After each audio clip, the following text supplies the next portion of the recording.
მშვიდობისა, საქმიანად ვიწყებთ 21 იანვრის დილას დაბეპირველზე ბიზნეს მედია საქართველოს გუნდის წევრებთან ერთად. Საქსტატის წინასწარი შედეგებით 2019 წელს 10 უმსხვილესი საექსპორტო ქვეყნის წილმა საქართველოს მთლიან ექსპორტში 73.3% შეადგინა. უმსხვილესი საექსპორტო სამეულის წარმომადგენლები არიან აზერბაიჯანი, რუსეთი და სომხეთი. Ამასთან 2019 წელს 10 უმსხვილესი საიმპორტო პარტნიორი ქვეყნის წილი საქართველოს მთლიან იმპორტში 65.8% იყო. აქ სამეულში ლიდერი თურქეთია, მას მოყვება შეერთებული შტატები და რუსეთი, ასევე პოზიციონირებს ჩინეთი. 2019 წელს საქართველოსთან ევროკავშირის ქვეყნებში 825.7 მილიონი დოლარის ექსპორტი განხორციელდა და ეს 13%-ით მეტია 2018 წლის შესაბამის მაჩვენებელზე და ქვეყნის მთლიანი ექსპორტის თითქმის 22% შეადგინა. ამავე პერიოდში ევროკავშირის ქვეყნებიდან იმპორტის მოცულობა 2.321 მილიონი დოლარი იყო და 7.4%-ით ნაკლები ვიდრე გასული წლის იმავე პერიოდის მონაცემები. საქართველოს ბიზნეს ასოციაციის აღმასრულებელი დირექტორი ლევან მეფხვაძე კი ამბობს, რომ თუ გვინდა მსოფლიო ბაზარზე ვიყოთ ჩვენი პროდუქცია კონკრეტულად წარმოდგენილი, ეს ნიშნავს, რომ იგივე ხარისხი უნდა ვაწარმოოთ შედარებით იაფად. სახელმწიფო კი გარდა იმისა, რომ შეიძლება პირდაპირ ფინანსური მხარდაჭერის განხორციელებას ახდენდეს, უნდა იყოს ასევე უცხოური ინვესტიციების წარმახალისებელიც. საქართველოს განათლების, მეცნიერების, კულტურისა და სპორტის სამინისტროს ცალკე უწყებად მხოლოდ კულტურის სამინისტრო გამოეყოფა. სპორტი კი კვლავ უწყების შემადგენლობაში დარჩება. ასეთია მთავრობის გადაწყვეტილება. Philipsი, Siemensი, Bosch-ი, Coca-Cola, OneWeb-ი ეს იმ კომპანიათა ჩამონათვალის ნაწილია, რომელთა წარმომადგენლებთანაც პრემიერის პრეს-სამსახურის ინფორმაციით გიორგი გახარია დავოსის ეკონომიკურ ფორუმზე შეხვედრებს გეგმავს. მთავრობის მეთაურმა სამუშაო ვიზიტი შვეიცარიის კონფედერაციაში 21-24 იანვარს დაგეგმა. საქართველოს დელეგაციაში, რომელსაც პრემიერი ხელმძღვანელობს, ფინანსთა მინისტრი ივანე მაჭავარიანი და პრემიერ-მინისტრის მრჩეველი საერთაშორისო ურთიერთობების საკითხში ირაკლი ჩიქოვანი, ასევე ეკონომიკურ საკითხებში მრჩეველი ბექა ლილუაშვილი არიან. ვიდრე დავოსიდან რამეს ჩამოგვიტანდნენ, საქმიანი დილის ეთერში ტრადიციული სტუმრიანობა გვაქვს. დილიდან მასპინძლობთ ლუიზა ვინტონ, საქართველოში UNDP-ის ხელმძღვანელს და ბენ სლეის UNDP-ის მრჩეველს ეკონომიკის საკითხებში. სტუდიაში შემოგვიერთება გალტენტაგარტის ეკონომისტი ლაშა ქავთარაძე, თათია ჯაფიჩაძე და დიმიტრი ღლონტი, რომელიც გარემოს დაცვითისა და მხედველობის დეპარტამენტის გარემოს ინტეგრირებული კონტროლის სამსახურის უფროსი გახლავთ. პოლიეთილენის პარკების სრულად აკრძალვიდან თითქმის 10 თვის შემდეგ რეფორმის აღსრულების გამართულებას და შედეგებს შეაჯამებენ. ბექა პაციკაძის სტუმრები იქნებიან ეკატერინე ციმაკურიძე, დემოკრატიის ინდექსის საქართველოს ხელმძღვანელი და მაია სიდამონიძე, პროტრეულ ჯორჯიას მმართველი პარტნიორი, რომელიც დღეს სტუდიაში ია თაბაგარ, საქართველოს ტუროპერატორთა ასოციაციის თავმჯდომარეს ელის.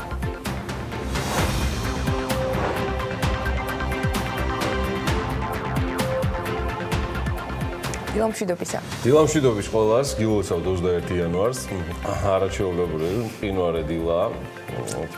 -8 არ გამოვიდა, მაგრამ საკმაოდ მინუსებს არ უჩივის. ხო, გემრიელად ვარ. თავარი არის, რომ ეკონომიკა არ დაგვრჩეს მინუსებში. რაც შეეხება მინუს ტემპერატურას, ეს ყველაფერი ცალსახად იქნება შვეიცარიაში, ასე მგონია, სადაც 24 იანვარს განსაკუთრებული სიცივის შესაგზნებლად გაემგზავრა შვეიცარიის უკვე ცნობილ ქალაქ დავოსში, სადაც მსოფლიო ეკონომიკური ფორუმი გაიმართება ქართული დელეგაცია. სხვა შორის წელს პირველი მსოფლიო ეკონომიკური ფორუმი 50 წლის იუბილეს აღნიშნავს. იუბილე გვაქვს.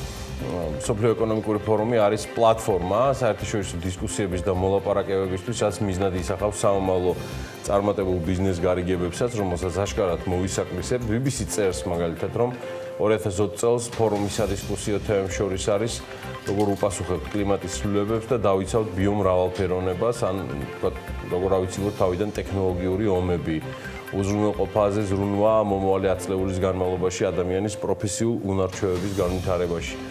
წელს მსოფლიო ეკონომიკური ფორუმის საპატიო სტუმრებს შორის, სხვა შორის ელოდებიან შეერთებული შტატების პრეზიდენტს დონალდ ტრამპს, რომელმაც რამდენჯერმე შეცვალა პროტოკოლით გათვალისწინებული ვიზიტი, მაგრამ ბოლოს ჩავალო. ასევე დარა ხოსროვახშახშის, Uber-ის ხელმძღვანელს და ახალგაზრდა ეკოაქტივისტს, ასევე გრეტა თუნბერგს. რეგულარულ სტუმრებს შორის არიან მილიარდერი ფინანსისტი ჯორჯ სოროსი, დიდი ბრიტანეთის ყოფილი პრემიერ-მინისტრი ტონი ბლერი. ამბობენ, რომ გამოირჩევა საზოგადოებას შორის Facebook-ის დამფუძნებელი მარკ ცუკერბერგი და აუცილებლად ტრადიციულად იქნება YouTube სოლისტი მომღერალი ბონო. ამათ ყველას ქართული დელეგაციის ჩათვლით დაასწრო საქართველოს პრემიერ-მინისტრმა მამუკა ბახტაძემ, რომელმაც უკვე ერთ-ერთ პანელში ბლოკჩეინის განვითარებასთან დაკავშირებით გუშინ მიიღო მონაწილეობა. მაინც შეგახსენებთ, რომ დაოსის ეკონომიკური ფორუმი 1971 წელს შეიქმნა.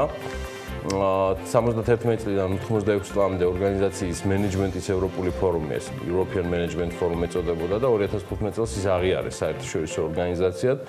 კლაუს შვაბის დაფუძნებულია ეს ამბავი და როგორც წესი ეკონომიკურ ფორუმს 3000-მდე ადამიანი ესწრება და საშუალოდ მათი მესამედი ბიზნეს სექტორის წარმომადგენელია. დავოში, როგორც გითხარით, გაიმგზავრა გიორგი გახარია, რომელიც დაახლოებით 2 დღეს სრულად დაყოფს ალპებში და შემდგომ უკვე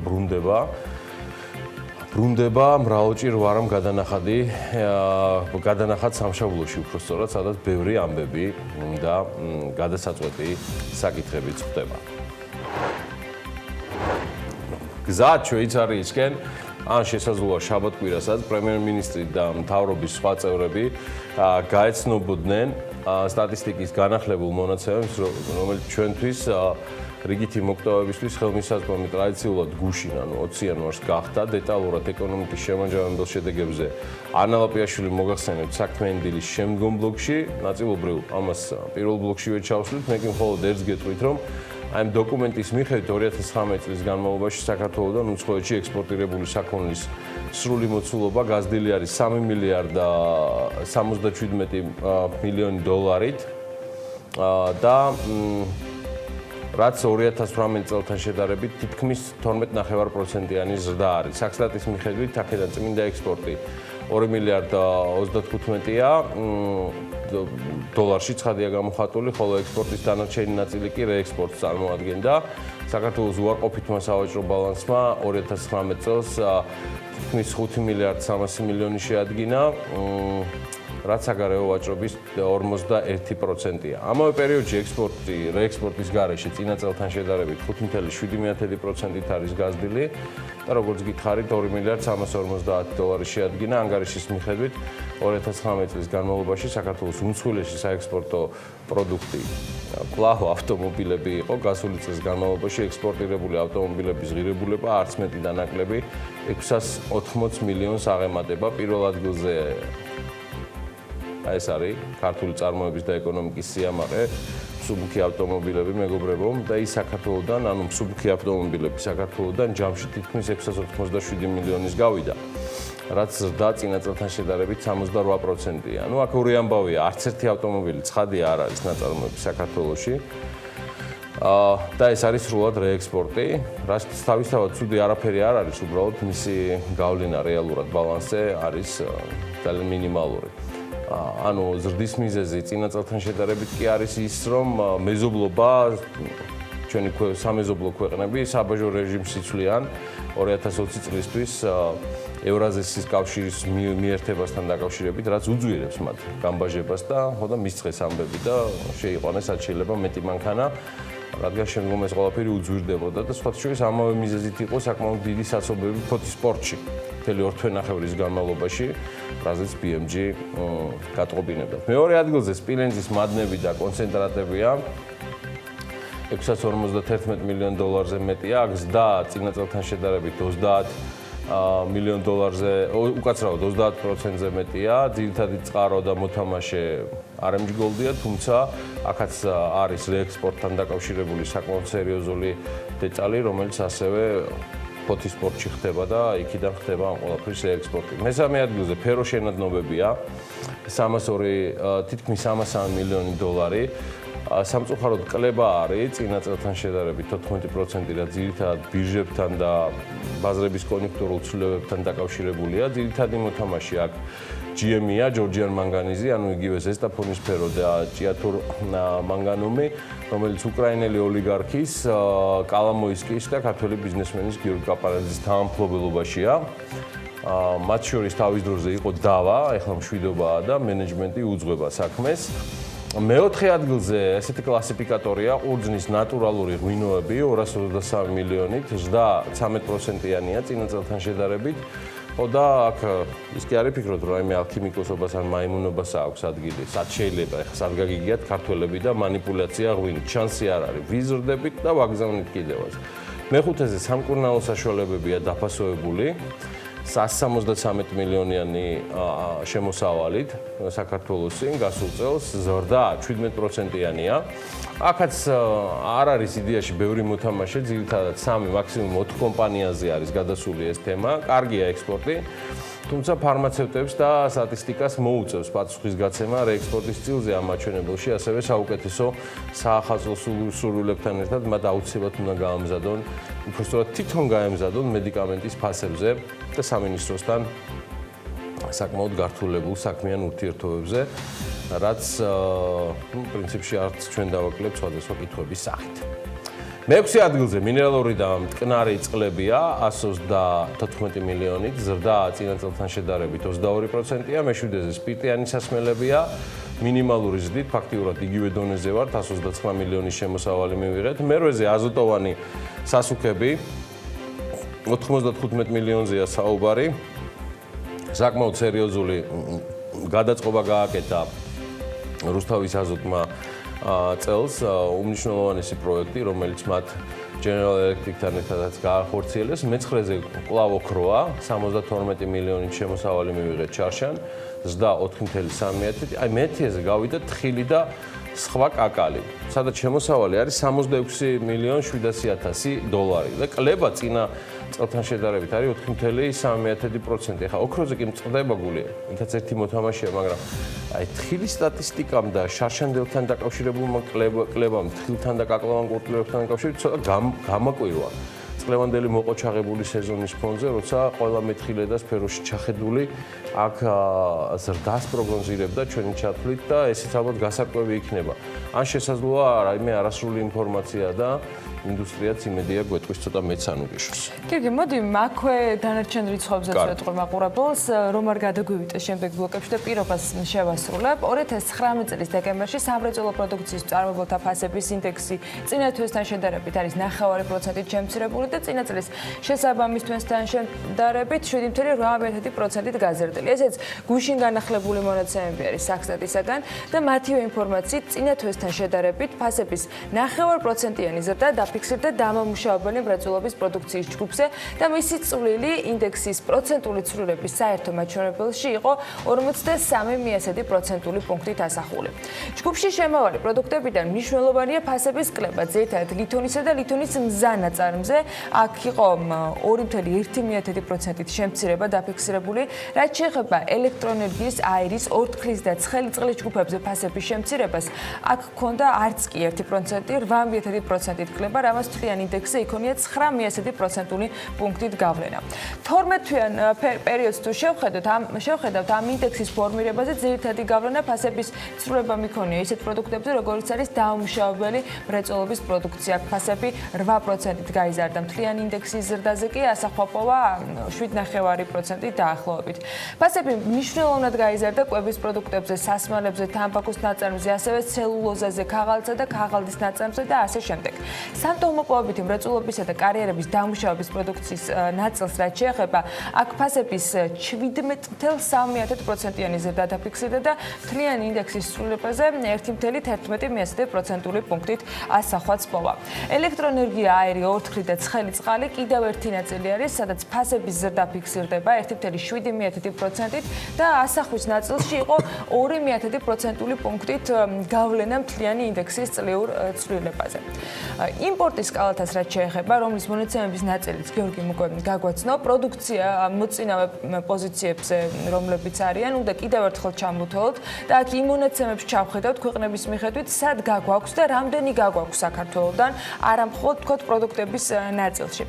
საქსტატმა 2019 წელს საქართველოსთან ყველაზე მეტი საქონლის ექსპორტი აზერბაიჯანში გავიტანეთო, შემდეგ მას რუსეთი და სომხეთი მოჰყვებაო. საიმპორტო ქვეყნების პირველ სამეულში კი თურქეთი, რუსეთი და ჩინეთი დაასახეს. განახელა. ანგარიშის თანახმად დეტალური სურათი ასე გამოიყურება. 2019 წელს უმსხვილესი საექსპორტო სამეული იყო აზერბაიჯანი, რიცხვებს ეკრანზე დაინახავთ, რუსეთი და სომხეთი. საიმპორტო პარტნიორი ქვეყნების სამეულში კი ლიდერი თურქეთია, მას მოყვება რუსეთი და შემდეგ არის უკვე ჩინეთი. 2019 წელს საქართველოსთან ევროკავშირის ქვეყნებში ჯამში განხორციელდა 825 მილიონი 700.000 დოლარის ექსპორტი, რაც 13%-ით მეტია წინა წლის იგივე პერიოდის მაჩვენებელს თუ ავიღებთ. იმპორტის მოცულობას რაც შეეხება, ის რაც შემოგვაქვს ქვეყანაში ევროკავშირიდან, მისი საერთო ღირებულება იყო 2 მილიარდ 321.5 მილიონი დოლარი. 7.4%-ით ნაკლები ვიდრე გასული წლის მონაცემი და მთლიანი იმპორტის 25.6% შეადგინა. თუ კი რამ შემოგვაქვს, იქედან 25%-ზე მეტი არის ევროკავშირიდან შემოტანილი. გასულ წელს საქართველოსთან დსთ-ის ქვეყნებში ექსპორტირებული არის 2 მილიარდ 300.000 ამერიკული დოლარის საქონელი და ეს 20%-ით გაზრდილი მაჩვენებელია წინა წლის შესაბამის მონაცემებზე, ქვეყნის მთლიანი ექსპორტის კი 53%-ს აჭარბებს. იმპორტის მოცულობას რაც შეეხება, აქ რა თქმა უნდა უფრო მსხვილი მონაცემი გვაქვს, 2 მილიარდ 438 მილიონი 600.000 დოლარი იყო იმპორტი და 9.5%-ით შემცირება დაფიქსირდა, ეს მთლიანი იმპორტის თითქმის 27%-ს შეადგენდა. ცალკე გამოსაყოფია რუსეთთან ჩვენი სავაჭრო ურთიერთობის ნაწილი, რომელიც რამდენადაც მსხვილია, იმდენად წარმოადგენს გამოწვევას და მგონია, რომ ალბათ ყოველწლიურად უნდა დავაკვირდეთ ამ პროდუქტებს და კალათას, ზოგადად რა გაგვაქვს და რა შემოგვაქვს ამ ქვეყნიდან. საქართველოსთან რუსეთში ექსპორტირებული უმსხვილესი სასაქონლო ჯგუფები კი დიდად არ შეცვლილა. მივყვეთ მაგალითად, ყურძნის ნატურალური ღვინოები 133 მილიონი 251.500 დოლარი იყო, ფეროშენადნობები, შემდეგ კი ამ პოზიციაში მინერალური და მტკნარი წყლები სახელდება, ასევე სპირტიანი სასმელები და დაფასებული სამკურნალო საშუალებები. და პირიქით რუსეთიდან საქართველოში იმპორტირებული უმსხვილესი სასაქონლო ჯგუფების ნაწილში ნავთობი და ნავთობპროდუქტებია, რა თქმა უნდა, ლიდერი, მას ხორბალი და მესლინი მოყვება, ნავთობის აირები, მზესუმზირის ზეთი, ქვანახშირის კოქსი და ასე შემდეგ.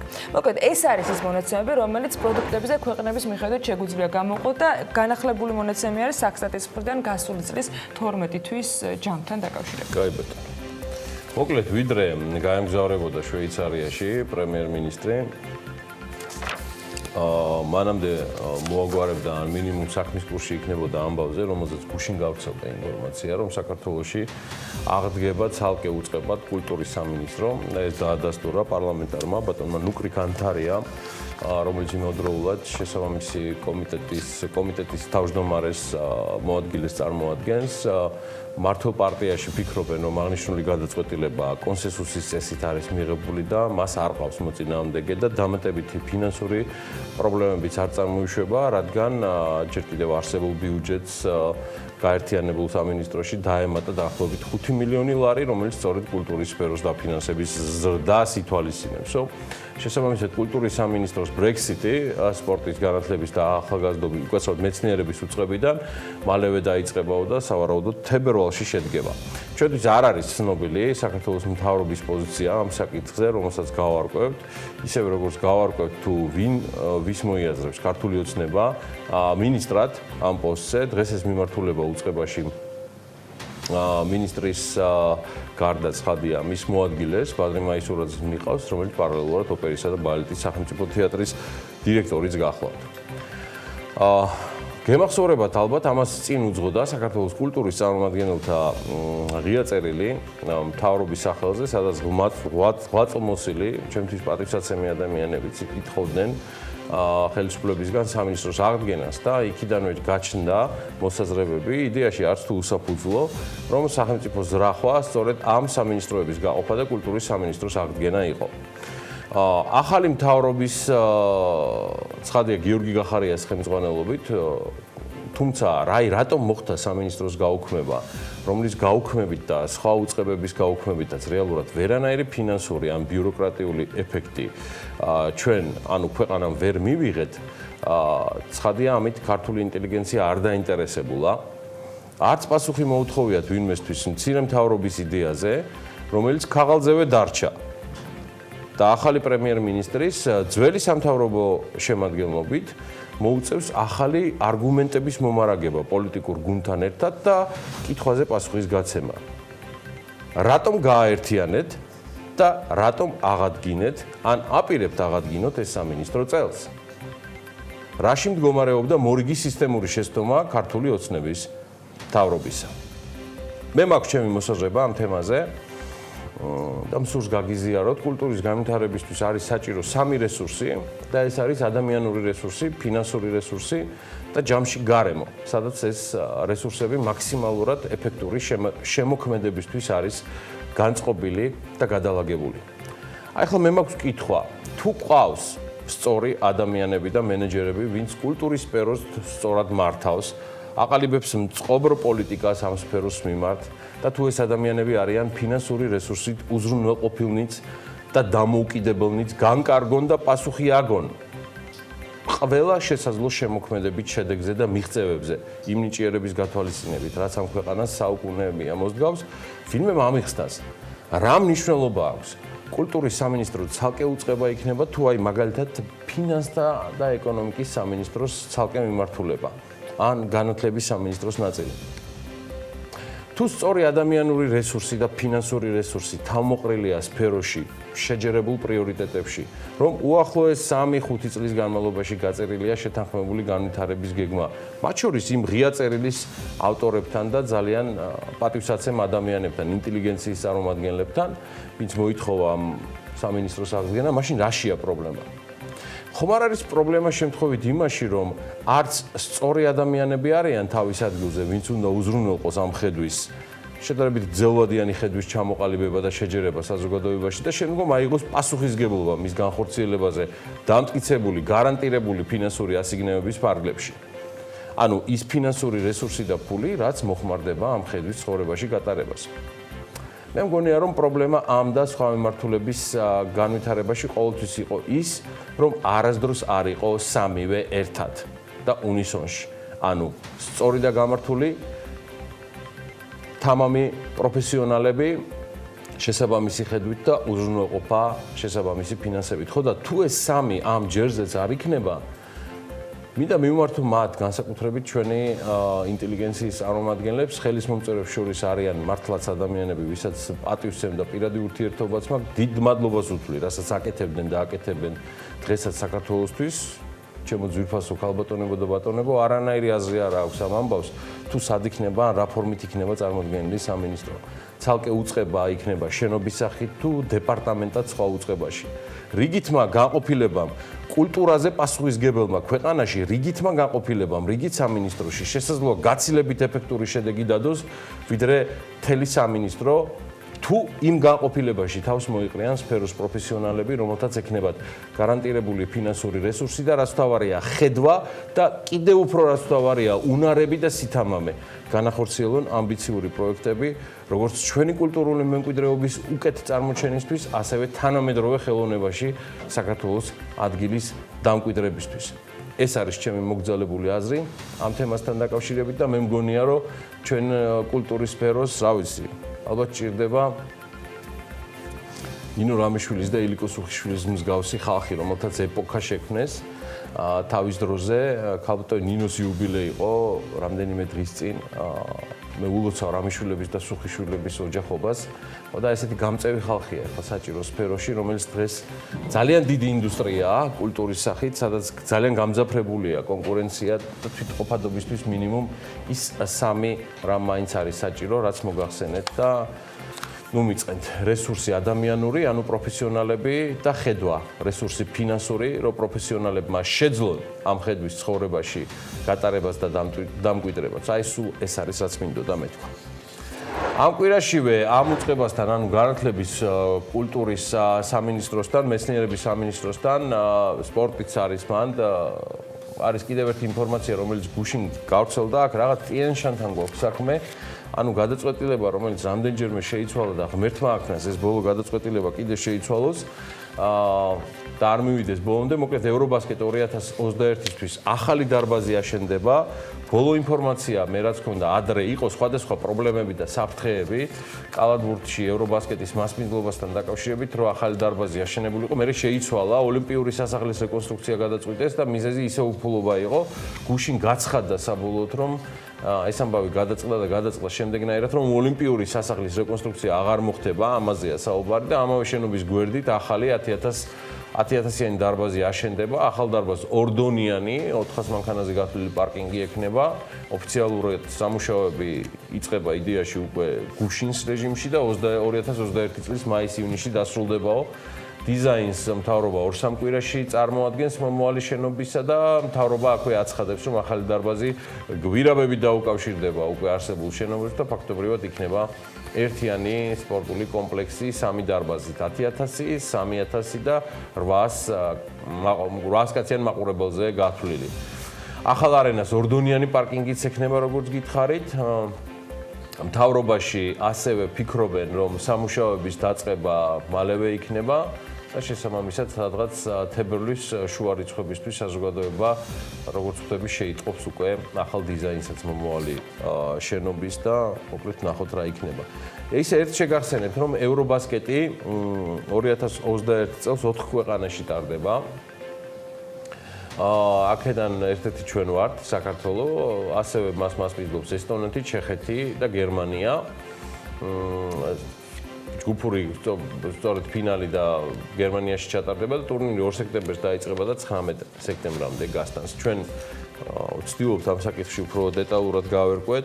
ჩვენი გუნდის კავშირზე არის როგორც კალათბურთის ფედერაციასთან, ასევე სპორტის შესაბამის მესვეურებთან და იმედია სულ ყოფილ განმარტებებს უახლოეს მომავალში გავიკეთებენ და გვეცოდინება რა გვაქვს მოსაკითხი საიმისოდ, რომ ევრობასკეტი ჩატარდეს იმ დონეზე და იმ ხარისხით, როგორც ჩვენ მისი მიღება და ჩატარების უფლება დავიმსახურებთ და ძალიან მნიშვნელოვანია. კარგი, გავიდეთ რეკლამაზე და სულ მალე დაგებრუნდებით ანა ლაპიაშვილთან ერთად.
წელს საქართველოში საგარეო სავაჭრო ბრუნვამ 12,824 მილიონი დოლარი შეადგინა, რაც წინა წლის შესაბამის მაჩვენებელზე 2,7%-ით მეტია. უარყოფითმა სავაჭრო ბალანსმა კი 41,2% დააფიქსირა მთლიანი საგარეო სავაჭრო ბრუნვისა. ლოლაძეების ფერმა 2020 წლის ზაფხულში ტორტილას მექსიკური მჭადის დამზადებას და გაყიდვას გეგმავს. ჯინვენტორის ბრენდის ქვეშ პირველი ქართული ხარჯსაათები ადგილობრივ ბაზარზე 26 დეკემბრიდან გამოჩნდა და ამ პერიოდში 400-მდე საათია გაყიდული. რამდენიმე დღეში ღვინის, ჩაის, ცხელი საფერავის მწარმოებელი კომპანია სტუმარი კახეთში ახალი საწარმოს მშენებლობას დაიწყებს. თავის მოვლის ქართული საშუალებების მწარმოებელი კომპანია PL Naturals კი ექსპორტთან დაკავშირებით მოლაპარაკებებს ზიმბაბვესთან, აბუ-დაბისა და დუბაისთან აწარმოებს. საქართველოში წარმოებული თავის მოვლის საშუალებები Bubbles Theory, რომელიც ბაზარზე 3 წელია რაც არსებობს, ახალი ეტაპისათვის ემზადება პროდუქციაზე მოთხოვნა, როგორც მისი დამფუძნებლები ამბობენ, საკმაოდ დიდია და მათი შეძენა ონლაინ და რიგ შემთხვევებში გარე გამოფენა გაყიდვებზეა შესაძლებელი. ხელნაკეთის ამკლაულების ბრენდი ბუერა, რომელიც მომხმარებელს მრავალფეროვანი მასალისაგან დამზადებულ აქსესუარებსა და სახლის დეკორს თავაზობს, სახელოსნოს გაფართოებისათვის წარმოების გააქტიურებას ანონსებს. 52 წლის შემდეგ 2020 წლის ივლისში ბალენსიაგა ხელახლა გაიხსნება და რა თქმა უნდა დევნა გვასალია აქაც სათავეში იქნება.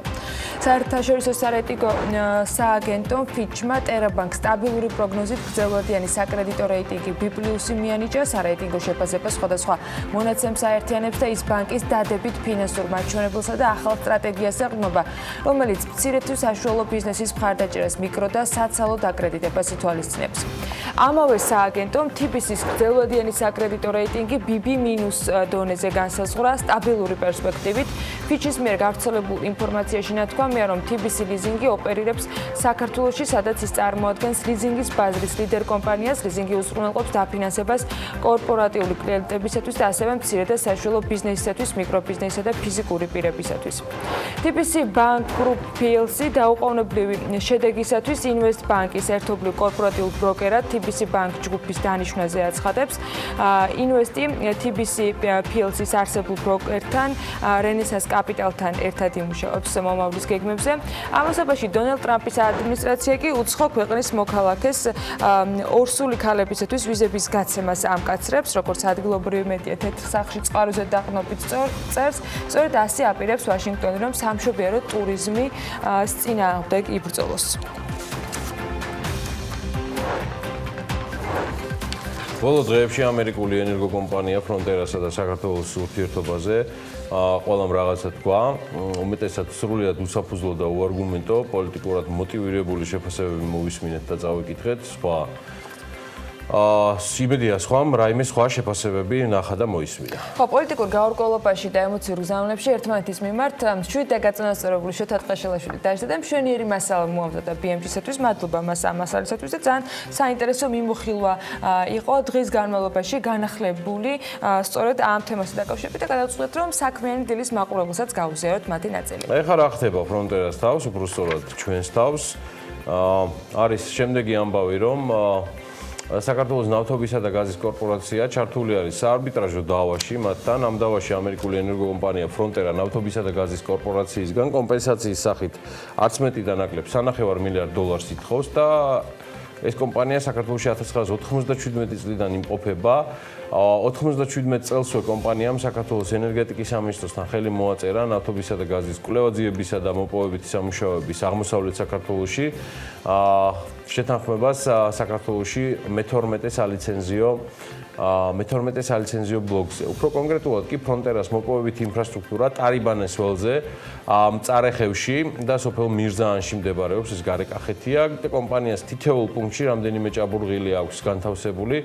საქართველოს გარდა კომპანია მოლდოვაშიც ოპერირებს, ფრონტერა საქართველოში 2 კომპანიის მეშვეობით, შპც ფრონტერა Eastern Georgia და ფრონტერა Resource Georgia-ს მეშვეობით ოპერირებს. სახელმწიფოსა და კერძო კომპანიას შორის დადებული ხელშეკრულება მოპოვებული პროდუქციის წილობრივი გადანაწილების შესახებ ჩანაწერს შეიცავს, რომ ფრონტერას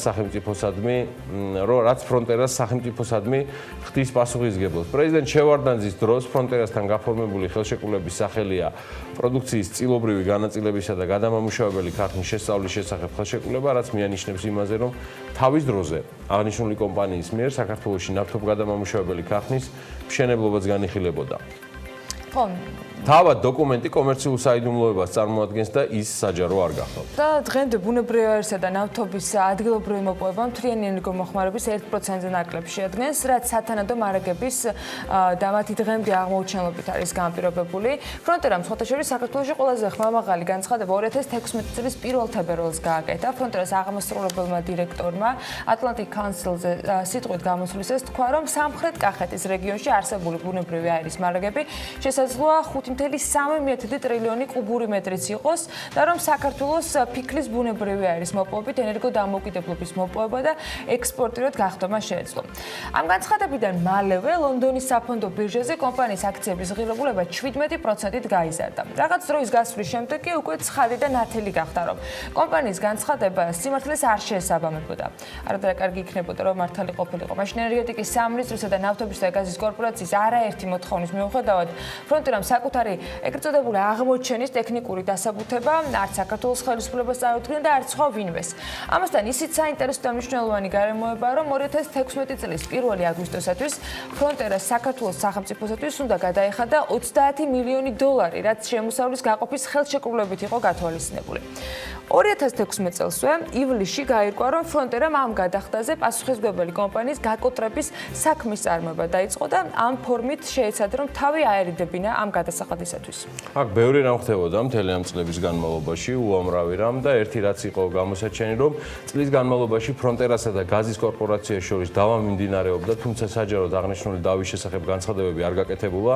აღნიშნული საჯაროდ მხოლოდ 2019 წლის ზაფხულში საქართველოს ნავთობისა და გაზის კორპორაციის მიერ 2018 წლის აუდიტორული ანგარიშგების გამოქვეყნებით გახდა ცნობილი. აქ წერია, რომ 2018 წლის ივლისში საქართველოს ნავთობისა და გაზის კორპორაციამ და საქართველოს ნავთობისა და გაზის სახელმწიფო სააგენტომ ფრონტერას მიერ საქართველოს წინაშე აღებული ფინანსური ვალდებულებების დარღვევის გამო საარბიტრაჟო დავა არის დაწყებული საქმე კომპანიის მიერ ქართულ მხარესთან დადებული ხელშეკრულების PCA-ზეა საუბარი, უკავშირდებოდა კიდევ ერთი მუხლი, რომლის მიხედვითაც აღნიშნულ დავაში ბუნებრივი წიაღისეული სარგებლობის მოსაკრებელში არსებული დავალიანება იყო, რომლის გადახდასაც კომპანია თავს არიდებდა. არა 2018 წლის სექტემბერში ფრონტერამ საპასუხო საარბიტრაჟო დავა წამოიწყო, ქართული მხარისგან მიუღებელი მოგების ანაზღაურება მოითხოვა და ამ სარჩელში 2012-27 წლების მიუღებელი მოგების ანაზღაურება ითხოვა, რაც 3,5 მილიარდად არის შეფასებული. KPMG-ის მიერ მომზადებულ აუდიტორულ ანგარიში კი ნათქვამია, რომ გაიზარდა ნავთობის კომპანიას მიაჩნია, რომ ფრონტერას სარჩელი არის უსაფუძვლო და საარბიტრაჟო სასამართლოს მიერ მათი პოზიციის გათვალისწინების ალბათობა არის მინიმალური. იანვარში გასული წლის, ანუ ზუსტად 1 წლის წინ ფრონტერა ლონდონის საფონდო ბირჟის ალტერნატიული საინვესტიციო ბაზრიდან მოიხსნა. ვაჭრობიდან მოხსნის მიზეზს კი საფონდო ბირჟაზე ფრონტერას დანიშნული მრჩევლის კომპანია Chain Financial Advisors პოზიციიდან გადადგომა წარმოადგენდა და ასეთი მრჩევლის არსებობა თავად ამ ბირჟის მოთხოვნა იყო თავდაპირველად, თუმცა მაშინ გადადგომის მიზეზი არ იყო ღიად და საჯაროდ დასახელებული. იქამდე კომპანიის წლიურ ფინანსურ ანგარიშგებებში სოლიდური ზარალიც იყო მითითებული, მაგალითად 2016 წლის ანგარიშგებაში კომპანიას 3,116,000 დოლარის შემოსავალი უფიქსირდება და 23,606,430 დოლარის სრული ზარალი აქვს მითითებული. ფრონტერას ვებგვერდზე ანგარიშგება 2018 წლის შუალედურ ანგარიში არის მითითებული და ამ დოკუმენტის მიხედვით კომპანიის მთლიანი შემოსავალი 2018 წლის 6 თვეში იყო 1,822,000 დოლარამდე. ზარალი კი თითქმის 7 მილიონ დოლარს შეადგენდა. აქ მნიშვნელოვანია ის გარემოებაც, რომ სახელმწიფოსა და კერძო კომპანიას შორის მიმდინარე დავის შესახებ განცხადებები ვაშინგტონში გაკეთდა და 28 თებერვალს გასული წლის კონგრესმენმა მულინმა წარადგინა კანონპროექტი, რომელშიც აღნიშნული არის, რომ თუ საქართველოს მთავრობის მხრიდან საქართველოში მოღვაწე ამერიკელ მოქალაქეებთან თუ ბიზნეს კომპანიებთან გაფორმებული ხელშეკრულებით გათვალისწინებული ვალდებულებების დარღვევა დადასტურდება, მთავრობასა და ამ დარღვევებთან დაკავშირებულ მოქმედ თუ ყოფილ ჩინოსნებს სანქციები დაუწესდებათ. ეს საკანონმდებლო ინიციატივა ფრონტერას დავას უკავშირდებოდა მაშინ, თუმცა მაშინ დიდი მხარდაჭერა ვერ პოვა კონგრესში. რამდენიმე დღის წინ კონგრესმენმა კიდევ ერთხელ გააკეთა განცხადება საქართველოს სახელმწიფოს ამერიკელი ინვესტორების მიმართ სამართლიანი თამაშის წესების გამოყენებისკენ მოუწოდა. საქართველოს ნავთობისა და გაზის კორპორაციაში BMG-ს განუცხადეს, რომ ამჟამად დავა საარბიტრაჟო სასამართლოში მიმდინარეობს. თავად საქმის განხილველი არბიტრები კი ორივე მხარის მიერ გახლავთ შერჩეული. საარბიტრაჟო წარმოებას ფრონტერას წინააღმდეგ დაიწყო კონტრაქტიდან გამომდინარე და კონტრაქტით გათვალისწინებული დავის მექანიზმების გამოყენებით არბიტრაჟი მიმდინარეობს საერთაშორისო აღიარებული იუნსიტრალის საარბიტრაჟო წესების მიხედვით და მხარეებმა პარიტეტულ საწესებზე ჩამოაყალიბეს საარბიტრაჟო ტრიბუნალი. არბიტრაჟის ერთი წევრი კორპორაციისა და სააგენტოს მიერვეა დანიშნული, ხოლო მეორე ფრონტერა Resource Georgia's Corporation-ის მიერ. მესამეც ასევე მათ მიერ არის შერჩეული. ამდენად დავის განხილველი არბიტრაჟი არის ობიექტური, მიუკერძოებელი და საერთაშორისო სტანდარტების შესაბამისი. განმარტავს ნავთობისა და გაზის კორპორაციის მრჩეველი BMG-სთან. დავის დაწყების დღიდან ქართული მხარე თავს იკავებს კომპანიის საქმიანობაში ყოველგვარი ზედმეტი ჩარევისგან. ჩვენ საარბიტრაჟო სასამართლოს მიერ გადაწყვეტილების გამოტანის მოლოდინში ვართ და ვიმოქმედებთ ამ გადაწყვეტილების შესაბამისად. ამდენად აბსოლუტურად ზედმეტია იმაზე საუბარი, რომ კორპორაციის ან სააგენტოს დევნის ან ექსპროპრიაციის მცდელობებს მიმართავს. წარმომადგენელი ამბობს, რომ კორპორაციამ ფრონტერას მორიგება შესთავაზა, თუმცა აღნიშნულ ზედამდებაზე კომპანიისგან უარი მიიღო. კიდეშელი ამბობს, რომ საარბიტრაჟო წარმოების დაწყების დროიდან და მანამდეც ფრონტერა მიმართავდა აქტიურ ლობისტურ კამპანიას შეერთებულ შტატებში, რომლის მიზანიც მისი შეფასებით ქართულ მხარეზე ზეგავლენის მოხდენას წარმოადგენდა. ჯერ კიდევ 2017 წლის ბოლოს და 2018 წლის დასაწყისში მიმდინარეობდა აქტიური კომუნიკაცია საქართველოს ნავთობისა და გაზის კორპორაციას, ნავთობისა და გაზის სააგენტოს, ამერიკის შეერთებულ შტატებში საქართველოს საელჩოს და შტატების სენატის და წარმომადგენლობითი პალატის იმ წევრებს შორის, რომელთაც შეშფოთება გამოთქვეს ფრონტერასთან დაკავშირებით მიმდინარე პროცესების თაობაზე. მათ მიეწოდა შესაბამისი ინფორმაცია და ახსნა განმარტებები. ხაზგასმით იყო აღნიშნული, რომ საუბარია კომერციული ურთიერთობებიდან გამომდინარე დავაზე და რომ ქართული მხარე კანონიერების პრინციპის და მხარეებს შორის არსებული კონტრაქტის ნორმების სრული დაცვით მოქმედებს. გადაწყვეტილება საარბიტრაჟო წარმოების დაწყების შესახებ იმას უკავშირდება, რომ ქართულ მხარეს სერიოზული საფუძველი აქვს სამტკიცოს ფრონტერას მიერ სახელშეკრულებო პირობების შეუსრულებლობის ფაქტი. თუმცა ჩვენ დაველოდებოდით საარბიტრაჟო გადაწყვეტილებას და ჩვენი შემდგომი მოქმედებაც ამ გადაწყვეტილების პატივისცემით და სრული დაცვით წარიმართება. ადრესატებს შორის კონგრესმენი მალინიც არის, რომელმაც ხიდაშელის მეხსიერების მიხედვით სწორედ გამოთქვა მოსაზრება უთანხმოების მედიაციის გზით მოგვარების თაობაზე, რაზეც ჩვენი თანხმობით უპასუხეთ, თუმცა Frontera Resources Georgia Corporation-ის უარის გამო ეს იდეა ვერ იქნა განხორციელებული, ამბობს BMG-სთან ბაჟა ხიდაშელი.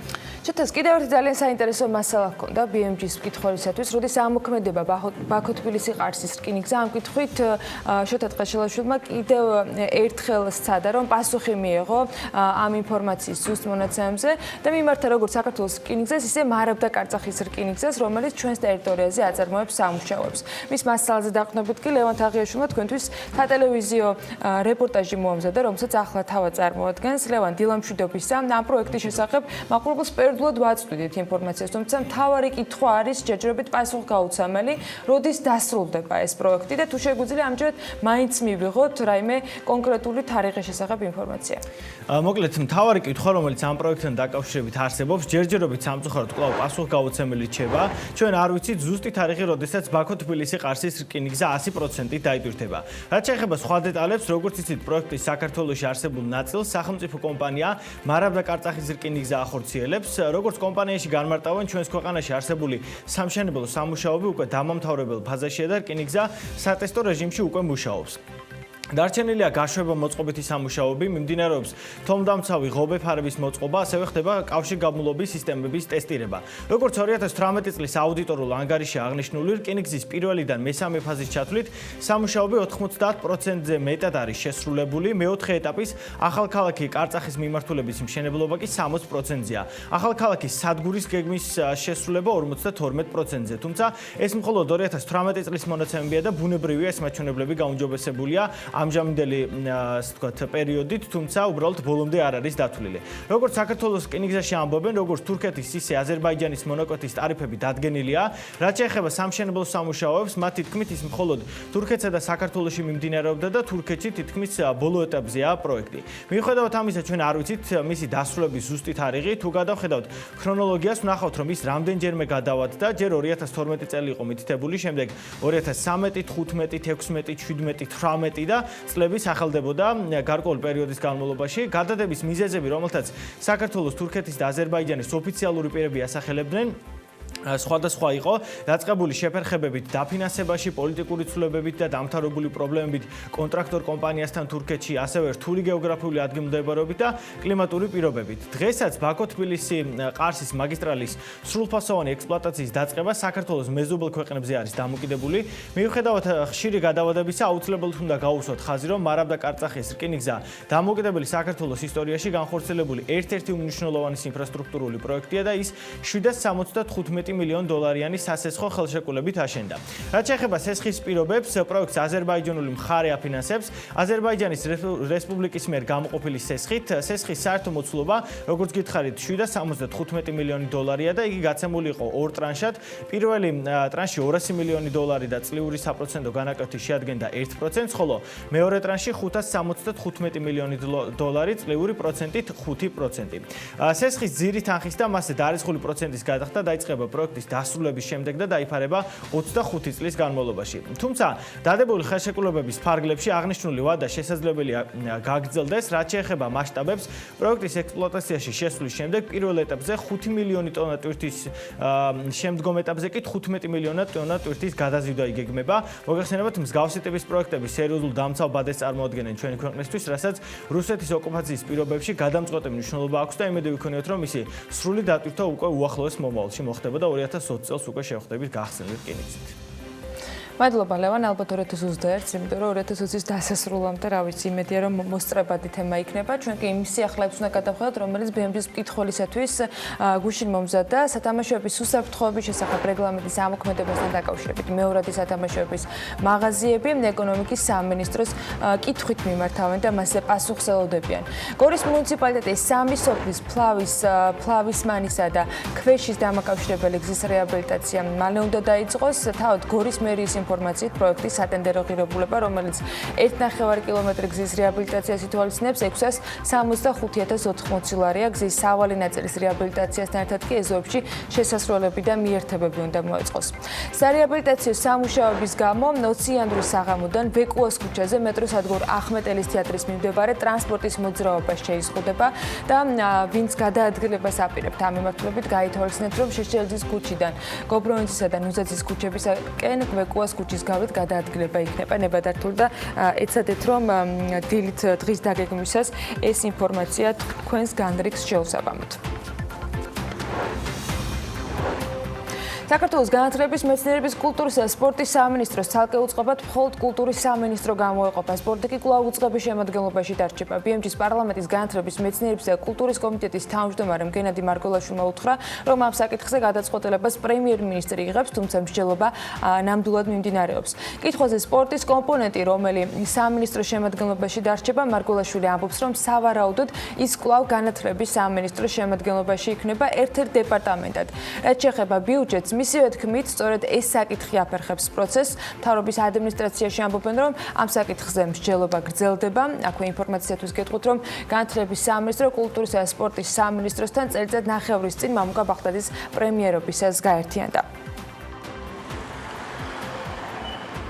პარლამენტის დამოუკიდებელი წევრი მარიამ ჯეში ამბობს, რომ კულტურის სამინისტროს ცალკე გამოყოფით მთავრობა შეცდომას აღიარებს. ჯეში სამინისტროების გაერთიანების წინააღმდეგი თავიდანვე იყო და მან როგორც კულტურის კომიტეტის თავმჯდომარემ სამინისტროების შერწყმას მაშინ მხარი არ დაუჭირა. მთავრობას გადაწყვეტილება მიღებული აქვს ინიციატივის საკანონმდებლო წინადებას კი მხარდაჭერა ოპოზიციონერი დეპუტატების მხრიდან როგორც ჩანს არ ექნება. ევროპული საქართველოსათვის წევრები პოზიციას წინ სწრებად აფიქსირებენ. სერგო რატიანის თქმით, მთავრობა არათანმიმდევრულია, ვინაიდან მცირე მთავრობის შექმნა უნდათ, რაც ვერ გააკეთეს, ახლა საარჩევნო წელიწადს უნდათ, რომ თანხები გამოიყენონ და საარჩევნო ღონისძიებები დააფინანსონ ამ თანხებით. ამერიკულმა კომპანიამ გილიადიმ საქართველოში ჰეპატიტის ელიმინაციის პროგრამასთან დაკავშირებით განცხადება გაავრცელა და მასში აღნიშნულია, რომ ჯანდაცვის სამინისტროს მიერ გავრცელებულ განცხადებაში აღნიშნულია, რომ საქართველოს ჰეპატიტის ელიმინაციის მიზნით მოწინავე ქვეყანაა. საქართველოს ჰეპატიტის ელიმინაციის მიზნით საერთაშორისო ძალისხმევის ავანგარდში მყოფი ქვეყანა და კომპანია გილიადი ამაყობს, რომ ამ პროგრამას უჭერს მხარს დაწყებისთანავე 2015 წლიდან. წერია განცხადებაში და იქვე ნახავთ, რომ 2019 წლის მონაცემებით საქართველოს მთავრობამ წარმატებით უმკურნალა 58,000 ადამიანს ორგანიზაციის მიერ მიწოდებული მედიკამენტებით, აღნიშნავს გილიადი. ფარმაცევტული კომპანია საქართველოსთვის გადაცემული მედიკამენტების ვადის ამოწურვის შესახებ გავრცელებულ ინფორმაციასაც გამოეხმაურა და იქ ნათქვამი არის, რომ მსგავსი შემთხვევები საზოგადოებრივ ჯანდაცვის პროგრამებში იშვიათი არ არის, რადგან ხდება საჭიროზე მეტი მედიკამენტით უზრუნველყოფა. ამერიკული კომპანია იმასაც აღნიშნავს, რომ საქართველოში ჰეპატიტის ელიმინაციის პროგრამის მხარდაჭერას აქტიურად გააგრძელებენ. საყოველთაო ინტერნეტიზაციაში ჩვენი ჩართულობა 30-დან 50 მილიონ დოლარამდე იქნება. ეს სამხრეთ კავკასიაში მსოფლიო ბანკის რეგიონულმა დირექტორმა სებასტიან მოლინეუსმა BMG-სთან თქვა. ბანკის რეგიონული დირექტორი იმასაც აღნიშნავს, რომ ისინი ამჟამად პროექტის დამტკიცების შესახებ მსოფლიო ბანკის ბორდის გადაწყვეტილებას ელოდებიან.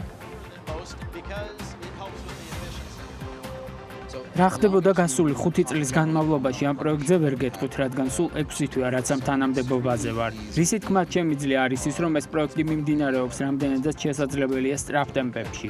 ჩვენ ამჟამად ჩვენი ბორდის წევრებისგან თანხმობას ველოდებით ამ პროექტზე. ვფიქრობ, მომდევნო 6 თვის განმავლობაში შევძლებთ დავიწყოთ პროექტის იმპლემენტაცია. რაც შეეხება ჩვენს ფინანსურ მონაწილეობას პროექტში, რამდენიმე ვარიანტს განვიხილავთ. ჩართულობა მინიმუმ 30 მილიონი იქნება, თუმცა ეს თანხა შეიძლება გაიზარდოს 50 მილიონამდე. ამჟამად განხილვის პროცესი მიმდინარეობს. 2019 წელს საქართველოს რკინიგზა ისტორიული მაქსიმუმით ასრულებს. კომპანიამ 3 მილიონზე მეტი მგზავრი გადაიყვანა. 2018 წელს კი ეს მაჩვენებელი 2.8 იყო.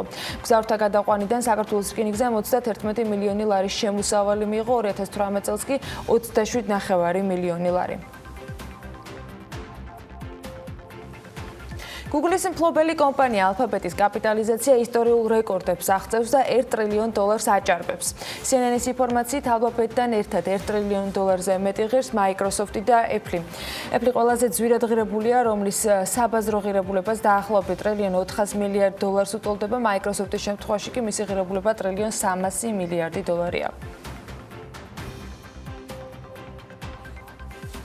Oxfam-ის ყოველწლიური ანგარიშის მიხედვით 2019 წელს სოფლის ყველაზე მდიდარი 2153 ადამიანის ქონების ღირებულებამ ყველაზე ღარიბი 4 მილიარდ 600 მილიონი მოქალაქის ქონებას გადააჭარბა. გამოცემა აღნიშნავს, რომ ანგარიშის გამოქვეყნება წინ უსწრებდა ისეთ მნიშვნელოვან მოვლენას, როგორიც არის დავოსის მსოფლიო ეკონომიკური ფორუმი. წელს ამ ორგანიზაციამ განსაკუთრებული ყურადღება ქალების შრომას დაუთმო.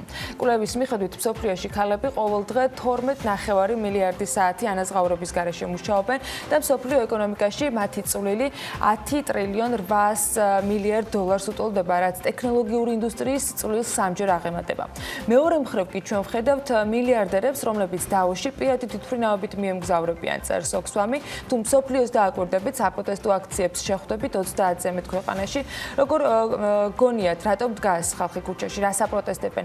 იმას, რომ მათთვის მიუღებელი ასეთი უთანასწორობა და არაპირებენ ამ პირობებში ცხოვრების გაგრძელებას, წერს Oxfam-ი და საზოგადოებას ამ მიმართულებით ამახვილებინებს ყურადღებას.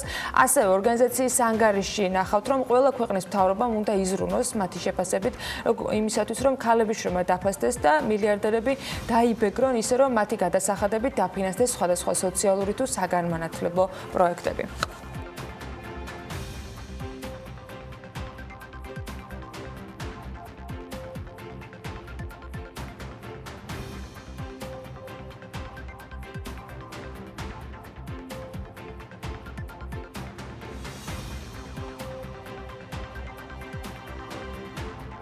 კინოინდუსტრია მე-20 საუკუნის დასაწყისიდან საკმაოდ მომგებიანი ბიზნესი გახდა. მიმდინარე ეტაპზე ისეთი გიგანტები, როგორც არის მაგალითად Disney, ყოველწლიურად მილიარდებს შოულობენ. მაგალითად, მხოლოდ 2019 წელს კორპორაციის მიერ გადაღებული სურათების ჯამურმა შემოსავალმა $20 მილიარდ მოცულობას გადააჭარბა. წარმატებულ ფილმებში, რა თქმა უნდა, სახელგანთქმული მსახიობები იღებენ მონაწილეობას და წარმოუდგენლად დიდ გასაბრჯელოსაც იღებენ. მაგალითად, Tom Cruise-მა შეუსრულებელი მისიის ფრანჩაიზის უკანასკნელ ფილმში $30 მილიონი აიღო. ყოველივე აქ მის გათვალისწინებით ჩვენმა ჟურნალისტებმა ლევან თაღიაშვილმა, ანუკა ჯოხაძემ და მარიამ ადამიამ ყველაზე მდიდარი მსახიობების რეიტინგი მოიგულეს და სწორედ ისინი გვერდებიან საქმიანი დილის ეთერში დილამშვიდობისა. დილამშვიდობის რეიტინგს არნოლდ შვარცენეგერით გავხსნით, რომლის ქონება $300 მილიონ აჭარბებს. რეიტინგის თითქმის ყველა მონაწილე მსახიობი საზოგადოებისთვის ძალიან ცნობილია, თუმცა მაინც ჩამოგითვლით იმ ფილმებს, სადაც ისინი იღებენ მონაწილეობას. ტერმინატორი შეუჩერებელნი უამრავი როლით დაამახსოვრა ამ მსახიობმა თავის საზოგადოებას, თუმცა მისი კარიერა ბოდიბილდერობით დაიწყო, მსახიობობით გაგრძელდა და მოგეხსენებათ 2003-დან 2011 წლამდე კალიფორნიის გუბერნატორის როლშიც გვევლინებოდა. სხვათა შორის 2019 წლის მონაცემებით ის ბოლო რესპუბლიკერია, რომელიც ამ თანამდებობას იკავებდა. ლევან, სხვათა შორის არნოლდ შვარცენეგერზე მეტის გამომუშავება მოკრივე რუკი ბალბოასა და რიმბოს როლების შემსრულებელმა სილვესტერ სტალონემ შეძლო. მის ანგარიშზე ამ დროისთვის $400 მილიონი ამერიკული დოლარი ირიცხება. ფილმისთვის როკი სტალონეს ჰონორარი $23,000 ამერიკული დოლარი იყო, ხოლო ფილმისთვის მთასვლელი მონაწილეობისთვის მან ჰონორარის სახით 15 მილიონი ამერიკული დოლარი იყო. აქვე საინტერესო ფაქტსაც მოვყვები, ამავე ფილმის გადაღებების დროს კასკადიორმა კინოს ისტორიაში ერთ-ერთი ურთულესი სცენა შეასრულა და ერთი თვითმფრინავიდან მეორეში გადახდა. ტრიუკი პირველივე დუბლით შესრულდა, სილვესტერ სტალონემ თავისი ჰონორარიდან კასკადიორს 1 მილიონი დოლარიც გადაუხოდა და მოთხოვნა წაუყენა პროდიუსერებს, რომ ეს კადრი ფილმში აუცილებლად უნდა მოხვედრილიყო. ანუკა განსაკუთრებით მიხარია, რომ ლეგენდა წოდებულ და ამერიკის კინოაკადემიის ჯილდოზე 12-ჯერ ნომინირებულ ჯეკ ნიკოლსონზე მე მიწევს საუბარი, რომელიც ყველაზე მდიდარი მსახიობების რეიტინგში 400 მილიონი დოლარის შემოსავლით მოხვდა და ეს მგონი არც არის გასაკვირი ამბავი იმ ადამიანისგან, რომელიც ერთ-ერთია ორ მამაკაც მსახიობს შორის, მეორეა მაიკლ კეინი, რომელიც 60-იანებიდან მოყოლებული 2000-იანებამდე ყოველ დეკადაში იყო ნომინირებული ოსკარზე. მისი როლებიდან კი პირადად მე ფსიქიატრიული კლინიკის ქარიზმატული პაციენტის რანდილ პატრიკ მაკმერფის როლს გამოვარჩევ ფილმიდან ვიღაცამ გუგულის ბუდეს გადაუფრინა. ფილმმა ჯეკ ნიკოლსონს პირველი ოსკარი მოუტანა, თუმცა ბევრმა არ იცის ალბათ, რომ სულ სხვა ადამიანს განიხილავდნენ ამ როლზე, ხოლო ბეტმენის დაუძინებელი მტრის ჯოკერის როლი ჰოლივუდის ბევრ მსახიობს უთამაშია, თუმცა ჯეკ ნიკოლსონმა ამისთვის ყველაზე მაღალი ანაზღაურება მიიღო. ტიმ ბარტონის ბეტმენში შესრულებული ჯოკერისთვის მსახიობმა 60-დან 90 მილიონ დოლარამდე ჰონორარი აიღო. მარიამ, ჰოლივუდიდან დროა ბოლივუდში გადავინაცვლოთ, სადაც შემდეგ გასაკვირად ძალიან დიდი თანხები ფიგურირებს, მაგალითად ამიტაბ ბაჩანი ჩვენი სიის მე-6 ადგილზე გავიდა, რადგან მისი ქონება 400 მილიონ დოლარს შეადგენს, რაც თითქმის 9 მილიარდი დოლარია. თამათ შეგვიძლია ვთქვათ, რომ ბაჩანი ბოლივუდის დამსახურებული არტისტია, რასაც მისი არაერთი ჯილდო ადასტურებს. როგორც ჩანს, მას არამხოლოდ მსახიობის ნიჭი, ბიზნესმენის ალღოც აღმოჩნდა და ბოლო წლები აქტიურად აბანდებს თანხას ტექნოლოგიურ კომპანიებში, მაგალითად Just Deal-ში იყიდა 10%-იანი წილი და 4600%-იანი მოგებით დახურა საკუთარი პოზიცია.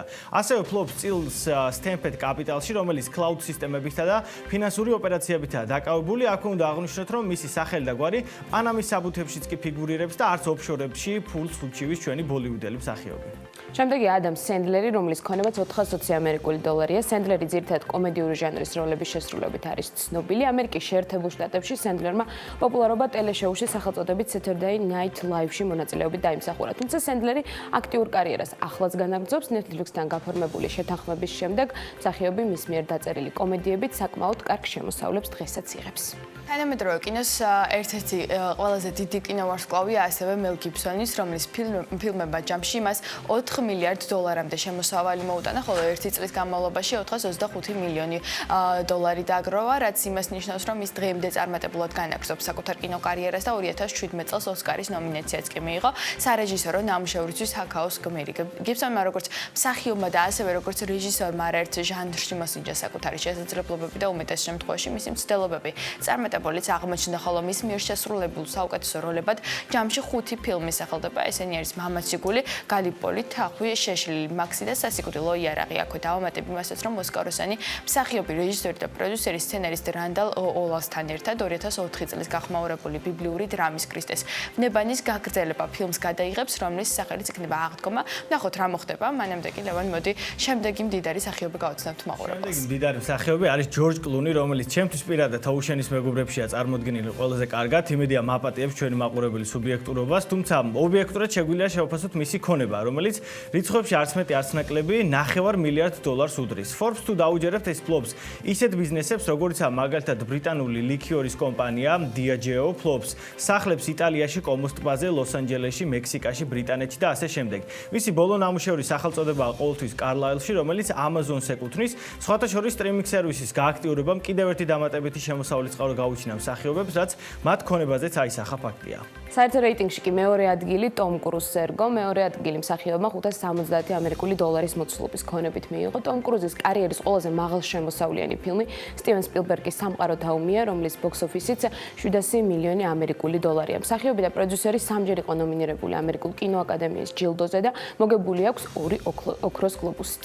და რეიტინგის ბოლო პოზიციას 600 მილიონი დოლარის შემოსავლით ინდოელი კინომსახიობი, კინორეჟისორი და სატელევიზიო წამყვანი შაჰრუხ ხანი იკავებს. ბოლივუდის მეფედ წოდებულს როლების 70-ზე მეტი ინდურ ფილმში აქვს შესრულებული, თუმცა თავდაპირველად ხანის კარიერა გვიან 1980-იან წლებში რამდენიმე სატელევიზიო სერიალში მცირე როლის შესრულებით დაიწყო. მისი კინოდებიუტი კი ფილმ დივანეში შედგა. მას შემდეგ უამრავ კომერციულად წარმატებულ ფილმში მიიღო მონაწილეობა და მრავალი როლისთვის კრიტიკოსთა შეგებაც დაიმსახურა. ასეთია ყველაზე შემოსავლიანი მსახიობების უახლესი 2019 წლის რეიტინგი, მე კი დიდი იმედი და სურვილი მაქვს, რომ მომდევნო რამდენიმე წელიწადში მაინც ქართულ სახელსა და გვარს ამოვიკითხავთ ამ რეიტინგში. იმედია და ამ სრულში ალბათ დაგვეთანხმება ყველა მაყურებელიც და ამ რეიტინგის მსახიობების გულშემატკივრები, რომლებიც შესაძლოა არის, რომ სულად არიზიარავდნენ იმ შეფასებებს, რომლებიც ჩვენი მხრიდან ისმოდა, თუმცა რა თქმა უნდა ეს ყველაფერი სუბიექტურია. ჩვენ კი საქმიანი დილის შემდეგი ბლოკისთვის ვემზადებით. უთანასწორობა აფერხებს ადამიანის განვითარებას საქართველოში, ისე როგორც მთელ მსოფლიოში, მაგრამ მდგრადი განვითარების მიზნების მიხედვით დაგეგმილ პოლიტიკას შეუძლია უზრუნველყოს ეკონომიკური ზრდა, ისე რომ არავინ დარჩეს განვითარების პროცესის მიღმა. ასეთია დღეს დაგეგმილი დისკუსიის მთავარი გზავნილი და გამოწვევა, რომლის აღმოსაფხულადაც მუშაობა საქართველოსთან ერთად საერთაშორისო ორგანიზაციებსაც აქტიურად აქვს დაწყებული. რამდენიმე წუთში ვისაუბრებთ სტუმრებთან დღევანდელ კონფერენციაზე. ლუიზა ვინტონი საქართველოში UNDP-ის ხელმძღვანელი და ბენ სლეი UNDP-ის მრჩეველი ეკონომიკის საკითხებში შემოგვიერთდებიან.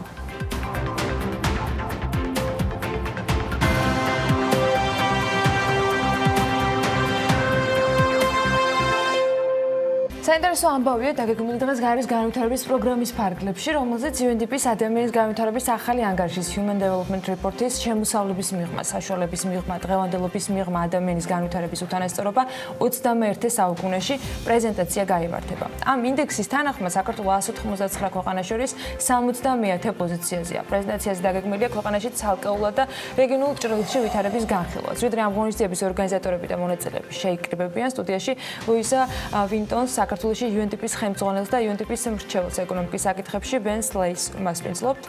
Hello, good morning. Good morning. დიდი მადლობა რომ მოგზანდით. You are in a way დიდი მადლობა რომ ჩვენთან ერთად ხართ, ჩვენ გვესმის რომ ეხლა არის მიმდინარეობს ძალიან სერიოზული სამზადისი, ვიდრე რაღაც ძალიან სერიოზული რამ მოხდება ჩვენთვის ყველასთვის. მინდა უბრალოდ ზოგადად გკითხოთ, რატომ არის დღევანდელი ღონისძიება ასეთი მნიშვნელოვანი საქართველოსთვის? მინდა ბატონ ბენს ვკითხო, რომ თავისი დასკვნების შესახებ გვიამბოს, რატომ არის ასეთი მნიშვნელოვანი საკითხი, მთავრობა არის ჩართული. ჩვენ ვიცით რომ რაღაცა გარკვეული ოფიციალური განცხადებები გაკეთდა, პრემიერ-მინისტრი არის ჩართული, რატომ არის ასეთი მნიშვნელოვანი? იცით ეს ყველაფერი ადამიანის განვითარებას ეხება, მდგრად განვითარებას, ეს გახლავთ პრიორიტეტი საქართველოსთვის, მსოფლიოსთვის, გაეროს განვითარების პროგრამისთვის. ჩვენ ყველა ერთად ვმუშაობთ იმისათვის, რომ ხელი შეუწყოთ სვლას ადამიანის განვითარების. ეკენა საქართველოს ძალიან მნიშვნელოვნად არის ჩართული ზოგადად განვითარების მიღწევის პროცესში, ახლა ჩვენ სწორედ აი ამ პროცესში ვართ, ჩვენ კარგად უწყეთ 17 მიზნის შესახებ და მთავარი იდეა არის ის, რომ არის 17 მიზანი, ძალიან ბევრი ამოცანა, ძალიან ბევრი ინდიკატორი, ეს ყველაფერი ძალიან რთულად გამოიყურება, მაგრამ მთავარია აქ არის ის, რომ არავინ უნდა დარჩეს წარმატების მიმავალი პროცესების მიღმა. სწორედ ეს არის მიზეზი იმისა, რომ ჩვენ ასე ორიენტირებულნი ვართ უთანასწორობაზე. ამიტომ ჩვენ ვცდილობთ, რომ ძირითადად იმ სფეროებზე ავიღოთ ორიენტაცია, სადაც ადამიანებს შორის არის უთანასწორობა, მაგალითად მაღალმთიან რეგიონებში, ღარიბ ადამიანებზე ვიყოთ ორიენტირებულნი, იმისათვის, რომ ყველა მონაწილე საზოგადოებისა ჩაერთოს ეკონომიკურ ზრდაში, იმ სარგებელში, რომელიც ზოგადად ვრცელდება. დიახ, რა თქმა უნდა, ეკონომიკური ზრდა ეს იყო თქვენი შენიშვნა, პირადი შენიშვნა, რომ ეს არ არის მხოლოდ ფულთან დაკავშირებით, არის ბევრი სხვა კრიტერიუმი, რაც ფულზე უფრო მნიშვნელოვანია. დიახ, რა თქმა უნდა, ჩვენ ვლაპარაკობთ ადამიანის ცხოვრებაზე, სიცოცხლეზე, აქ ყველაფერი ამბული არ არის. ჩვენ საუბრობთ მაგალითად მთლიან შიდო პროდუქტზე, როგორც წარმატების ინდიკატორზე მზარდი ეკონომიკისა და ამ შემთხვევაში გაეროს განვითარების პროგრამა კი ამბობს, რომ ეს არ არის ერთადერთი ფაქტორი უკაცრავად აქ ადამიანებს სხვა არჩევანიც უნდა მიეცეთ, სიცოცხლის მოსალოდნელი ხანგრძლივობა, ადამიანის ზოგადად ჯანმრთელობა, ადამიანი არ უნდა კვდებოდეს იქამდე სანამ თქვა დაუშვათ პენსიაზე. ანუ ძალიან ბევრი კონცეფცია ადამიანის განვითარებასთან დაკავშირებული, რომელზედაც ჩვენ ვსაუბრობთ და აქ საკმაოდ მაღალი კატეგორია აქვს, საკმაოდ მაღალი მაჩვენებლები აქვს საქართველოს ამ მიმართულებით. თუმცა რასაკვირველია რჩება გარკვეული გამოწვევები. რა თქმა უნდა, საქართველოს მაჩვენებლები ამ მაჩვენებლებთან დაკავშირებით შეიძლება ბატონ ბენსაც კითხოთ ჩვენი მსმენელისთვის, მაყურებლებისთვის, მკითხველისთვის კიდევ ერთხელ განმარტავ, რომ ბატონი ბენი გახლავთ რჩეველი ეკონომიკურ საკითხებში და ანუ რას ნიშნავს ბატონო ბენ ის რაც ქალბატონმა ლუიზამ აღნიშნა მას მის რომ მოზადების პერიოდში თქვენ განაცხადეთ რომ საქართველოს ვლინდება როგორც ქვეყანა რომელსაც აქვს ადამიანის მაღალი განვითარება მაგრამ ის რომ ქვეყანა გარკვეულწილად კარგავს თავის პროგრესს უთანასწორობის გამო თუ შეიძლება გითხარით ამის შესახებ ერთ-ერთი ძალიან მნიშვნელოვანი საკითხი იმისთან დაკავშირებით თუ როგორ გზომავთ უთანასწორობას ანუ ეს არის სწორედ შემოსავლების მიღმა აღქმული ვითარება ადამიანის განვითარების ანგარიშში რომელიც ეფუძნება ადამიანის განვითარების ინდექსს რომლის მიხედვითაც 70 პოზიციაზეა საქართველოში ეს ინდექსი ასევე შეიძლება მოდიფიცირებული იყოს ისე რომ გვიჩვენოს უთანასწორობა იმ სამი კომპონენტის მიმართულებით მაგალითად ჩვენ ვამბობთ რომ ფული მნიშვნელოვანია შემოსავალი მნიშვნელოვანია მაგრამ განათლება ჯანმრთელობა ასევეა ძალიან მნიშვნელოვანია ესეც ხომ არის ადამიანის განვითარების ინდექსის კომპონენტი ამიტომ თქვენ ჩვენ თუ განვიხილავთ უთანასწორობას ამ ინდიკატორების ჭრილში ჩვენ დავინახავთ რამდენად მნიშვნელოვანია უთანასწორობა და აი აქ ჩვენ ვხედავთ რომ მაგალითად საქართველოში შეიძლება ნაკლები იყოს უთანასწორობა ვიდრე ვთქვათ ჩინეთში, რუსეთში, მაგრამ მეტი იყოს ვიდრე მაგალითად მოლდოვაში, უკრაინაში. ამიტომ ჩვენ მთლიანობაში ვხედავთ ამ პროცესს. არავინ უნდა დარჩეს განვითარების პროცესებს. უნდა მოხდეს უთანასწორობა ადამიანის განვითარების ინდექსის მოდიფიცირება უთანასწორობის გათვალისწინებით, რომ არავინ ჩამოგრჩეს ამ წარმატებისკენ სავალ გზაზე. ამიტომ ჩვენ სწორედ ვთავაზობთ ამგვარ ინტერპრეტაციას 71 პოზიციისა. ბატონო ბენ, ძალიან დიდი მადლობა, რომ მოგვაწოდეთ განახლებული ინფორმაცია საქართველოსთან დაკავშირებით. უბრალოდ მე მინდა დავინახვა ესეთი უფრო ფართო და მასშტაბური სურათი რეგიონულ ჭრილში, როგორ იცვლება ვითარება. თქმა უნდა, ჩვენ უნდა გავითვალისწინოთ ამ შემთხვევაში ბოლო 20 წელი, ანუ როგორი იქნება თქვენი ზოგადი შენიშვნები, თქვენი ზოგადი მიგნებები იმ გამოწვევებთან დაკავშირებით, რომლებიც ახლა არსებობს. დიახ, ადამიანის განვითარების ინდექსი საქართველოსთვის გამოთვლილი ითვლება 2000 წლიდან და ამიტომ რომ მანამდე ჯანმრთელობასთან დაკავშირებული მონაცემები მაინც და მაინც კარგი ხარისხის არ იყო, ამიტომ ჩვენ ბოლო 18 წლის განმავლობაში ვაკვირდებით ტენდენციებს და საკმაოდ დიდი და მაღალი განვითარება ადამიანის და აღმასვლა ადამიანის განვითარების თვალსაზრისით ჩვენ ასევე ვაკვირდებით მეზობლებს შავი ზღვის რეგიონში ასევე თქვათ ბულგარეთს სხვა ქვეყნებს საქართველოს საკმაოდ აღმოფხვრა ხარვეზები და განსხვავება მათთან შედარებით საკმაოდ კარგი შედეგებია ჯანდაცვის ზოგადად ჯანმრთელობის მდგომარეობის განათლების თვალსაზრისით ანუ საქართველოს საკმაოდ კარგ პროგრესს მიაღწია ამ მიმართულებით ძალიან მაგრამ ბევრ ასპექტში ჩვენ მაინც ვღელავთ და ვართ შეშფოთებულნი რომ ზოგი ადამიანები არიან რჩებიან განვითარების პროცესებს მიღმა განსაკუთრებით ჩვენ აღნიშნავთ ქალებს იზოლირებულ მაღალმთიან რეგიონებში მცხოვრებ ადამიანებს ბავშვებს საქართველოს მსგავს ქვეყანაში არის ცოტა ესეთი სპეციფიური ადგილები სადაც შეიძლება ადამიანები ამ პროცესების მიღმა აღმოჩნდნენ და ვერ გაიზიარონ მთლიანად აი განვითარების პროგრესის სარგებელი ამიტომ ჩვენ აუცილებლად ვცდილობთ რომ ეს ყველაფერი გავითვალისწინოთ და ისე გამოვთვალოთ პროგრესი კი ბატონო ანუ როგორია ეს დასკვნები და თვითონ ქვეყნები ახლა მარტო საქართველოზე არ ვლაპარაკობ ზოგადად ქვეყანამ როგორ შეიძლება ვთქვათ უზრუნველყოს რომ შემდეგი კვლევისთვის უფრო უკეთესი დასკვნები მაგალითად უკრაინამაც საკმაოდ კარგ პროგრესს მიაღწია 2020 წელს ვიდრე წინა წლებში ანუ როგორ ითვლება ეს ყველაფერი და როგორ შეიძლება რომ დადგეს უკვე ახალი განახლებული შედეგები რომლებიც გვაუწყებს რომ საქართველოს უფრო უკეთეს პროგრესს მიაღწია. დიახ, საქართველოს ამჯერად ამ ეტაპზე აქვს ადამიანის განვითარების მაჩვენებელი საკმაოდ მაღალ კატეგორიაში ხდება და თუ ეს მიმდინარე ტენდენციები გაგრძელდება მომდევნო 5 წლის განმავლობაში ძალიან მაღალ განვითარების კატეგორიაში გადავა საქართველო, მაგალითად, როგორც ევროკავშირის წევრ ქვეყნებს აქვთ, აქ ეს არ არის მარტო იმაზე, რამდენი შემოსავალი გექნებათ, ეს არის უკვე საშუალო დონე განათლების, საცხოვრების დონე, სტანდარტი, ანუ როდესაც თქვათ მიაღწევთ იმ დონეს, ამაგ და რა თქმა უნდა, განათლებაც არის ძალიან მნიშვნელოვანი საკითხი, რა საკვირველე უმნიშვნელოვანესი საკითხი გახლავთ განათლება, აუცილებლად უნდა იყოს ჯანმრთელი იმისთვის, რომ თქვათ განათლება გქონდეს, ადამიანური კაპიტალი დაგროვდეს იმისათვის, რომ უნარები შეიძინო, რომელიც ეს ეკონომიკურ განვითარებას შეუწყობს ხელს. ანუ ეს ყველაფერი არის ძალიან მნიშვნელოვანი და ერთობლივად არის მნიშვნელოვანი და მე ვფიქრობ, რომ მომავალში ნამდვილად ძალიან მნიშვნელოვანი იქნება, რომ საქართველოში დაიგეგმოს ისეთი პოლიტიკა, რომელიც მშრობის ბაზარზე უთანაბრობას აღმოფხრის, მაგალითად საქართველოში, თქვათ უთანასწორობა და საქმეების თვალსაზრისით შეიძლება არ იყოს ისეთი მტკივნეული, მაგრამ ვინც თქვათ, ვისაც აქვს მაგალითად ფიზიკური რაღაცა შესაძლებლობები შეზღუდული, ან პატარა ქალაქში ცხოვრობს, შეიძლება მას მეტი სირთულეები ქონდეს და იქ სრულიად სხვა ვითარება იყოს. ამიტომ საქართველო ისევე როგორც ბევრი სხვა ქვეყანა უნდა იყოს დარწმუნებული, რომ არავინ დარჩება განვითარების პროცესებს მიღმა.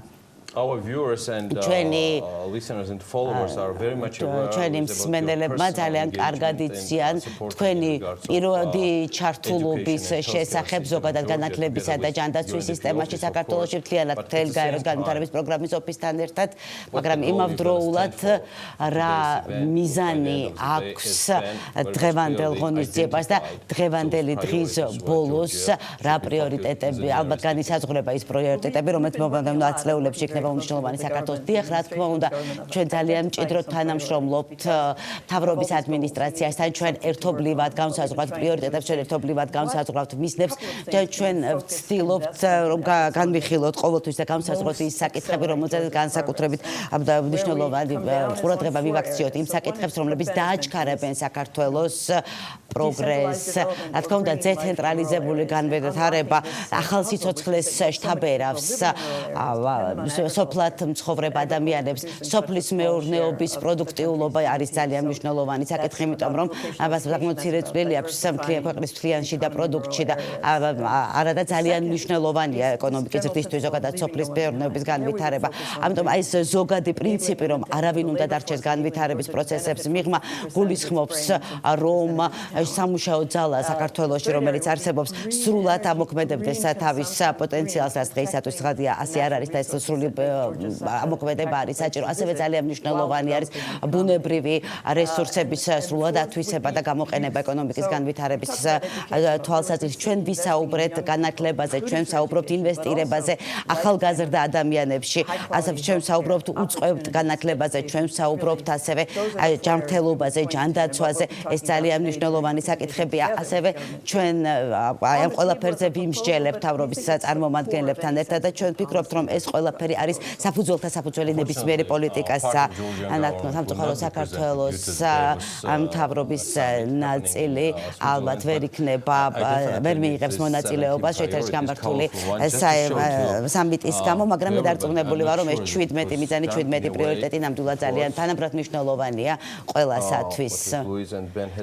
ალბათ ლუიზამ და ბატონმა ბენმა აღნიშნეს, რომ 17 მიზანი არსებობს და ეს ძალიან მნიშვნელოვანია. ძალიან დიდი მადლობა ყველაფრისთვის, დიდი მადლობა, რომ მოგზანდით, იყავით ჩვენთან ერთად და ჩვენ აუცილებლად ვივლით ამ მიზნების მიღწევის გზაზე, ჩვენ აუცილებლად გავითვალისწინებთ ყველას. საქართველოში UNDP-ის ხელმძღვანელს და ბენსლეის, რომელიც UNDP-ის მრჩეველი და მთავარი ეკონომისტია რეგიონალური მასშტაბით საკითხებში და ძალიან ბევრი საინტერესო ამბები გაგვიზიარეს და and good luck with your event happening in the nearest hours. წარმატებას გისურვებთ თქვენს ღონისძიებაზე, რომელიც ახლა დაიწყება. დილის მაყურებლობისათვის ერთ-ერთი პრიორიტეტის მიმართულებაზე უნდა ვისაუბროთ. პრინციპში, მსოფლიოს ბევრ ქვეყანაში სოციალური დაცვის სერვისების ეფექტური მოდელების ნაკლებობაა. რა თქმა უნდა, გვაქვს წარმატებული მაგალითებიც, თუმცა მათ შორის საქართველოს ამ ეტაპზე ნამდვილად ვერ ახერხებს პოზიციების მომაგრება. ფინანსირებას. აღმოჩნდა, რომ ევროპაში მცხოვრები საპენსიო ასაკის მიღწეული მოსახლეობის 15.2% სიღარიბის რისკის ქვეშ არის. ეს რიცხვი კი, როგორც ოდა ატლასი წერს, 2010 წლის შემდეგ მზარდია. რომელი ქვეყნები არ არის უზრუნველყოფილი სიბერით მოქალაქეების ნაწილში და სად ებრძვიან სიღარიბის ყველაზე მეტად.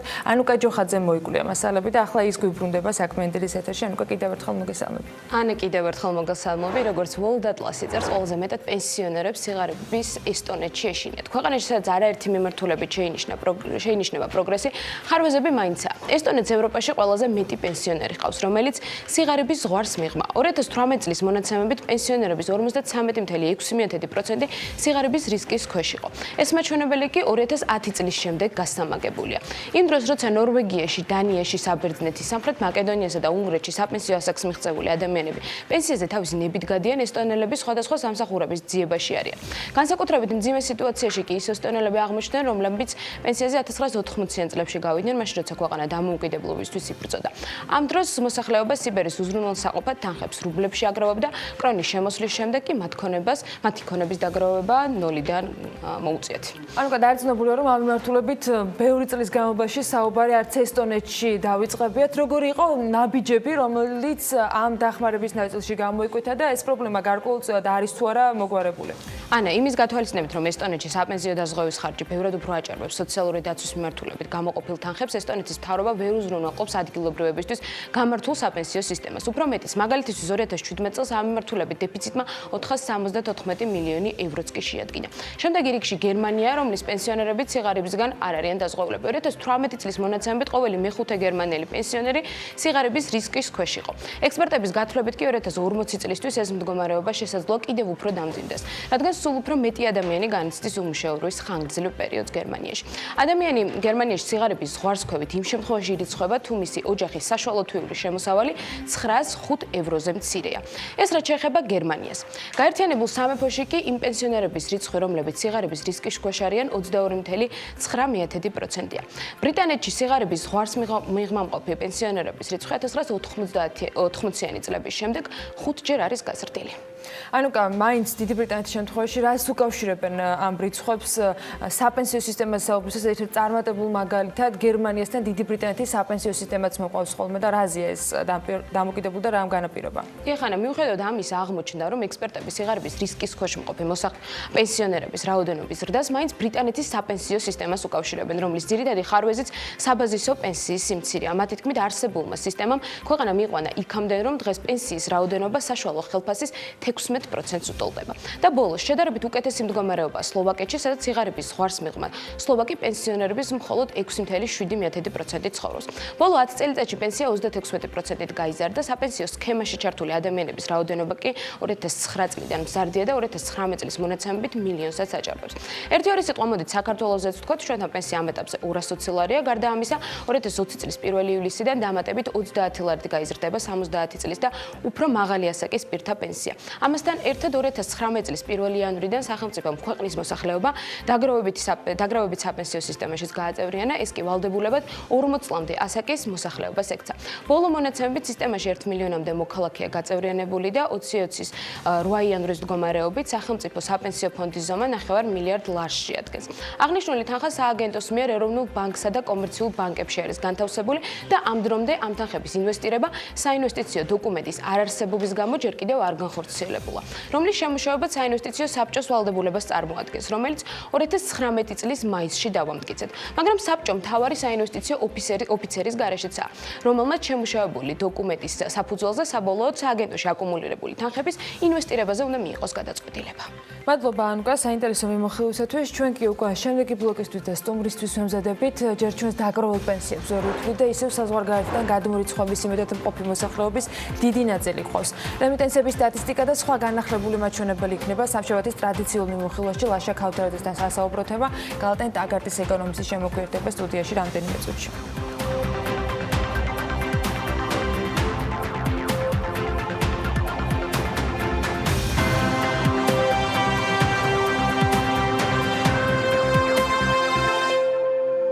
გიორგი გახარია დაოში საერთაშორისო საფინანსო ინსტიტუტებს და მსოფლიოში უმსხვილეს კომპანიებს შეხვდება მთავრობის ადმინისტრაციის ინფორმაციით ქართული დელეგაცია ფორუმს 21-24 იანვარს დაესწრება. ამერიკული კომპანია გილიადი საქართველოში C-ჰეპატიტის ელიმინაციის პროგრამასთან დაკავშირებით განცხადებას ავრცელებს, რომელშიც კომპანია საქართველოს C-ჰეპატიტის ელიმინაციის მიზნით მოწინავე ქვეყანას უწოდებს და გილიადი აღნიშნავს, რომ ამაყობენ, რომ პროგრამას მხარს უჭერენ დაწყებისთანავე. 2019 წელს საქართველოში საგარეო სავაჭრო ბრუნვამ 12 მილიარდ 834 მილიონი დოლარი შეადგინა. ეს წინა წლის იგივე მაჩვენებელზე 2.7%-ით მეტია. ეკონომიკის და მდგრადი განვითარების მინისტრის პირველი მოადგილის შეფასებით ევროკავშირში ექსპორტის ზრდა ძირითადად ადგილობრივი ექსპორტის ზრდით არის განპირობებული. ევროკავშირის ქვეყნებში განხორციელებული ადგილობრივი ექსპორტის მოცულობა წინა წელთან შედარებით 17.2%-ით გაიზარდა. საქართველოს რკინიგზა 2019 წლის შედეგების შეჯამებისას აღნიშნავს, რომ მათი ინფორმაციით რკინიგზის ტვირთბრუნვა გასულ წელს 2018 წელთან შედარებით 9%-ით არის გაზრდილი. კომპანიაში აცხადებენ, რომ 9 წლის განმავლობაში რკინიგზის ტვირთბრუნვა პირველად გახდა მზარდი. საქართველოს ეროვნული ბანკი ფინანსური ანგარიშგების საერთაშორისო სტანდარტის ფასცხრის მიზნებისათვის მორიგ მაკროეკონომიკურ საპროგნოზო სცენარებს აქვეყნებს. ეროვნული ბანკი აღნიშნავს, რომ ამ სცენარების მიზანია ხელი შეუწყოს ფინანსური ინსტიტუტების მიერ ანგარიშების გამჭვირვალედ, თანმიმდევრულად და ეფექტიანად წარმოებას. ფასცხვრის მიხედვით საკრედიტო რისკების შეფასებისას განსაკუთრებული ყურადღება საპროგნოზო ინფორმაციას ეთმობა, კერძოდ მოსალოდნელი საკრედიტო დანაკარგების შეფასებისას გათვალისწინებული უნდა იყოს მაკროეკონომიკური და ფინანსური გარემოს მოსალოდნელი ტენდენციები და ადგილობრივი გლობალური რისკები. ეს ხელს შეუწყობს საკრედიტო რისკების დროულ აღრიცხვას და ამიტომაც პოზიტიური გავლენა ექნება ფინანსურ სტაბილურობაზე, აღნიშნავს სები. ტექნოპარკში გუშინ ტექნოლოგიების გადაცემის საპილოტო პროგრამის მრჩეველთა საბჭოს შეხვედრა გაიმართა. საინტერესო შეკრება იყო, სხვათა შორის რესპონდენტებიც ბევრი დაგვხვდნენ და ჩვენც რამდენიმე ამბავი მოვიკითხეთ. გახსოვთ ალბათ ფინანსთა მინისტრმა ივანე მაჭავარიანმა პრემიერისაგან დავალება რომ მიიღოს სააუტო სესხების 200.000 ლარიანი ლიმიტის 100.000 ლარამდე შემცირების შესახებ, ჯერ კიდევ გასული წლის ნოემბერში. განიხილებოდა ზღვრების გაზრდა, რომლებიც დაწესებულია თითოეული მსესხებლისათვის. ეს ზღვრები კი ადგენს თითოეული მსესხებლის შემოსავლის რა პროცენტი შეიძლება იყოს მიმართული სესხის მომსახურებისათვის. თითქმის 2 თვის შემდეგ კვლავ უცნობი რჩება დეტალურად რაზე მუშაობს ფინანსთა სამინისტრო და ეროვნული ბანკი ამ რეგულაციების შემცირებასთან დაკავშირებული საკითხებისას. საბანკო ასოციაციის პრეზიდენტი კი BMG-სთან საუბარში ამბობს, რომ კომერციულმა ბანკებმა მათი რეკომენდაციები და შეხედულებები შესაბამის უწყებებს უკვე მიაწოდეს და ახლა მოლოდინის რეჟიმში არიან. გამომდინარე იქიდან, რომ რეგულაციის შეცვლა საკანონმდებლო ცვლილებებით სჭირდება, ბიზნესი პარლამენტის საგაზაფხულო სესიის გახსნას ელოდება. წესით ცვლილებები დაკრედიტების წესში მარტიდან უნდა ამოქმედდეს.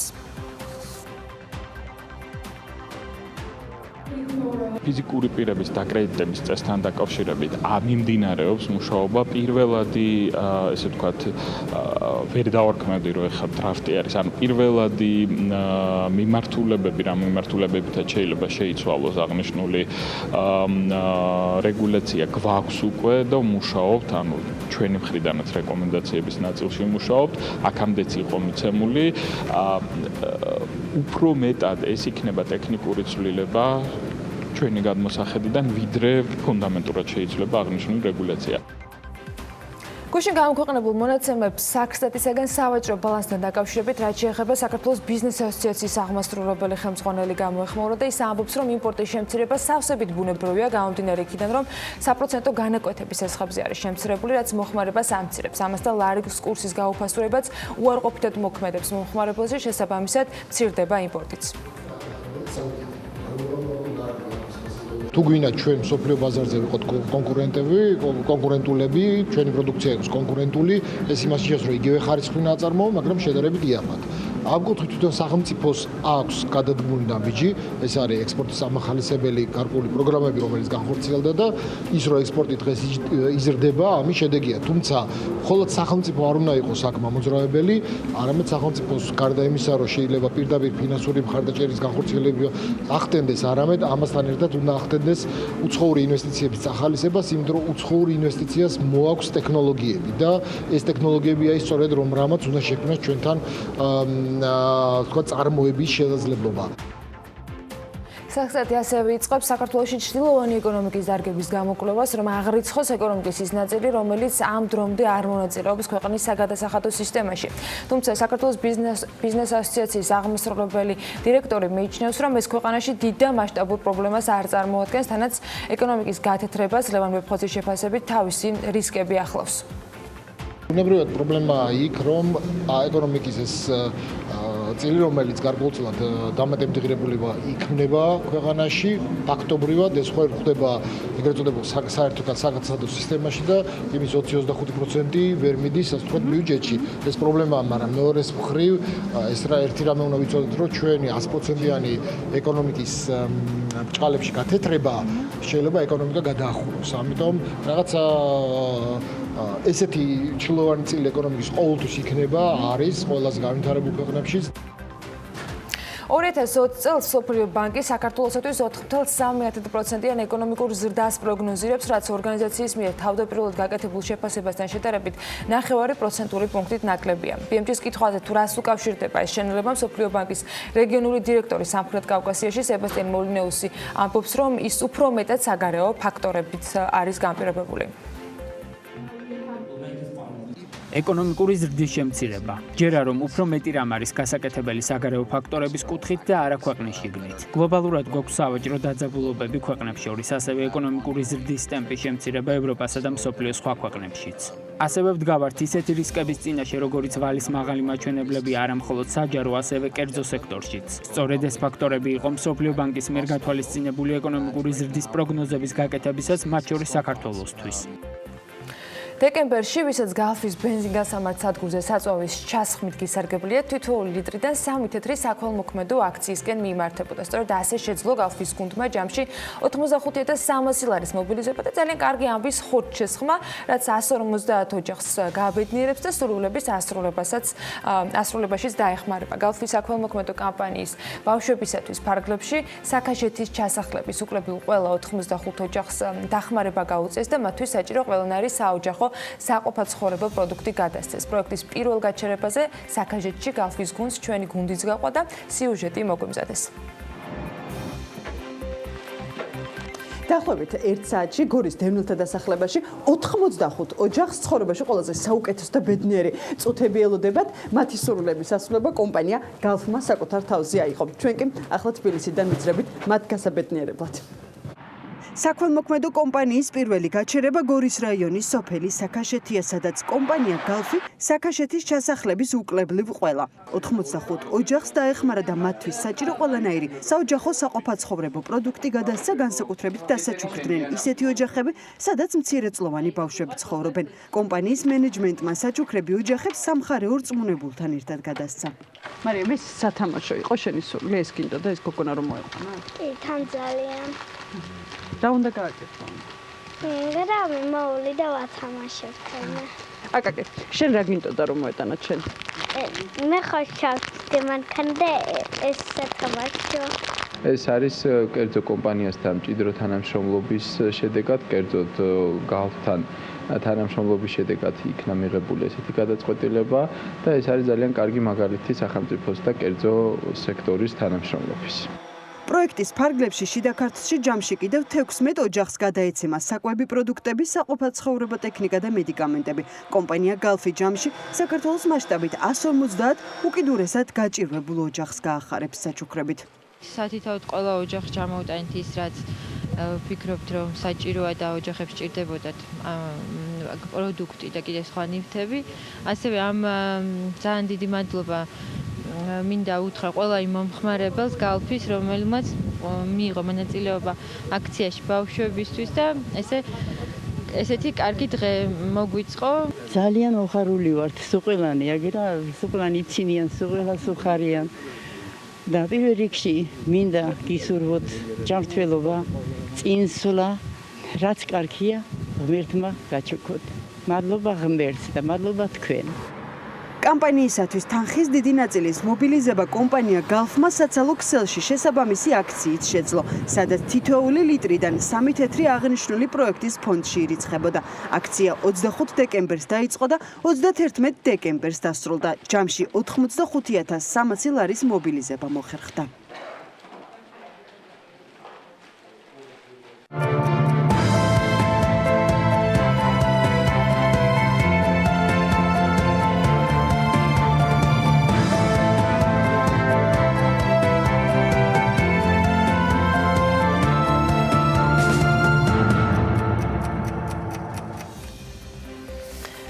საქსტატის მიერ განახლებულ მონაცემებთან ერთად საქმიან დილაში ვაგრძელებთ სხვადასხვა თემებზე საუბარს. ეროვნულმა ბანკმაც გასულ კვირაში მონაცემები საერთაშორისო გზავნილების სტატისტიკასთან დაკავშირებითაც განაახლა 9.17%-იანი ზრდა წლიურად და 14.2% დეკემბერში. წლის ბოლოს ახალწლად კვლავ ემიგრანტებმა იმარჯვეს, ეს არც იყო გასაკვირი, არის გარკვეული გეოგრაფიული ცვლილებებიც. ბევრი სხვა საინტერესო მიგნებებია, მაგრამ ლაშა ქავთარაძესთან, გალტენ-ტაგარტის თავარ ეკონომისტთან საუბარს მაინც სხვა თემით დავიწყებ, სხვა თემით, რომელიც მასთან ერთად გალტენ-ტაგარტის სხვა ანალიტიკოსებთან ერთად არაერთხელ გაგვიხილავს, მაგრამ პირადად ჩვენი ყოველ შემთხვევაში აი ამ ტრიოსით, ტრიუმვირას ნუ დაგვარქმევთ.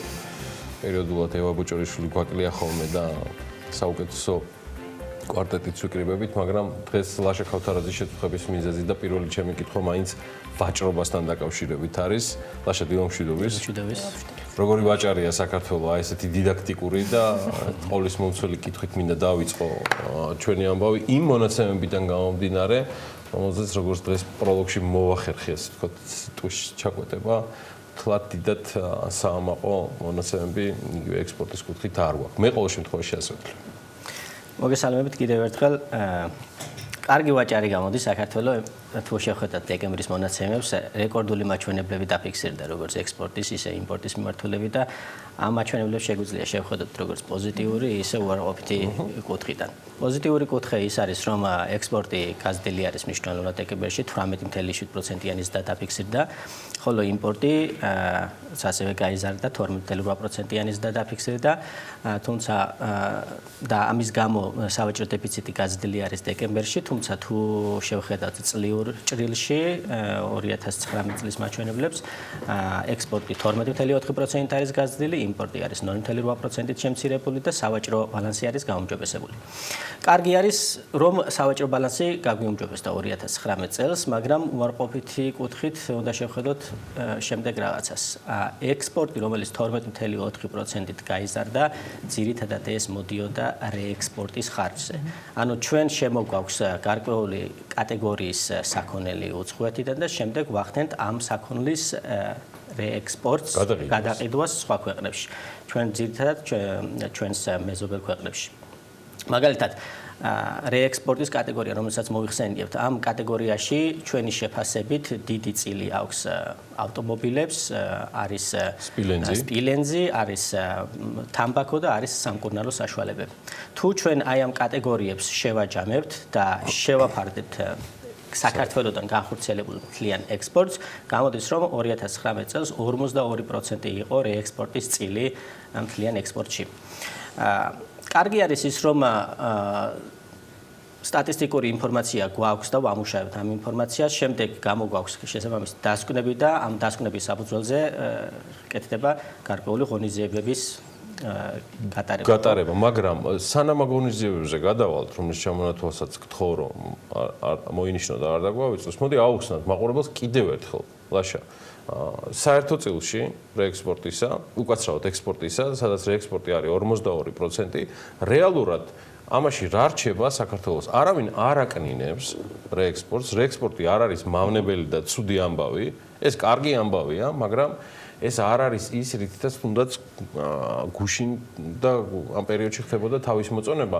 ეს არ არის რეალურად წარმოებიდან გამომდინარე მიღებული ის სრული სიკეთე, რაც რეალურად შეიძლება მიიღოს ეკონომიკამ. ჩვენ არც მანქანას ვაწარმოებთ და არც სპილენძს. ჩვენ ცალსახად ვაწარმოებთ ცალკეულ ფარმაცევტულ პროდუქციას, მაგრამ ის მოცულობა, რაც დაფიქსირებულია, ნამდვილად არის რეექსპორტის ნაწილი. ანუ ეს ედგარი ვარ საქართველოს კოლექტორი, როცა რაღაცით გამოისობის გამო, რომელსაც ახლა ლაშა აგვიხსნის, ვიღებთ მცირედ, მაგრამ მოგებას, მაგრამ ეს არ არის ის სიკეთე და ის მოგება, რომელიც ახლავს წმინდა ექსპორტს. რა სხვაობაა რეექსპორტს და ექსპორტს შორის, ამას ლაშა ქავთარაძე გვეტყვის. რა თქმა უნდა, გეთანხმებით, რომ რეექსპორტი არის წარმოადგენს არამდგრად რაღაც ოპერაციას, იმიტომ რომ შეიძლება ერთ წელიწადს ავტომობილების რეექსპორტი განვახორციელოთ, მეორე წელს აღარ იყოს ეს ავტომობილების რეექსპორტი. მაგალითად 2019 წელს სექტემბრიდან მოყოლებული იყო ბუმი ავტომობილების ექსპორტისა სომხეთში. თელესამეზობლო შექმნა ევროზისში. იმიტომ რომ 2020 წლიდან საბაჟო ტარიფები იზრდება სომხეთში და ამის გამო მოთხოვნა იყო ძალიან მაღალი და ის რომ მაგალითად დეკემბერში 18.7%-ით გაიზარდა ჩვენი ექსპორტი, აქედან 12%-ული პუნქტი სომხეთში განხორციელებული ექსპორტის წილზე მოდიოდა და სომხეთში ძირითადად ეს იყო ავტომობილების ექსპორტი. ამიტომ რეექსპორტი არ არის, როდესაც მაღალი ზრდის ტემპი გვაქვს, ეს ერთგვარად კარგი არის და მოკლევადიანად შეგვიძლია შევხედოთ, რომ მას ბენეფიტი აქვს და ბევრი სარგებლობს, ხო? ბევრი ამ ვაჭრობის ნამეტიდან სარგებლობას იღებს. რა თქმა უნდა, მარჟა არის, მაგრამ თუ შევხედავთ ქვეყნის გრძელვადიანი განვითარებისთვის, ჩვენთვის მიზანშეწონილი არის, რომ ადგილობრივი წარმოების ექსპორტის წილი იყოს უფრო მაღალი. ჩვენ გვაქვს თავისუფალი ვაჭრობის შეთანხმებები ძალიან ბევრ ქვეყანასთან და ეს წარმოადგენს ჩვენს პოტენციალს, რომ ვაწარმოოთ, გავამხნევოთ ჩვენი ექსპორტიორები, რომ მეტი პროდუქტი იქნას წარმოებული გინც სოფლის მეურნეობის, გინც სამრეწველო, რომ ამ კუთხით ჩვენ გავზარდოთ. 2019 წელს ჩვენი შეფასებით ადგილობრივი წარმოების ექსპორტი მხოლოდ 2.6%-ით არის გაზრდილი და ძირითადად ეს ზრდა მოდიოდა რეექსპორტით. რეექსპორტი დაახლოებით 30%-მდე არის გაზრდილი და კი გითხარით უკვე ეს კატეგორია. რაც შეეხება იმპორტს, იმპორტი რომ შეგვიმცირდა წლის განმავლობაში 0.8%-ით, ეს ძირითადად განპირობებული იყო ნავთობპროდუქტების იმპორტის შემცირება და ნავთობპროდუქტების იმპორტის შემცირებას უკან უდგა ის რომ მსოფლიო ბაზარზე ნავთობის ფასები იყო დაბალი.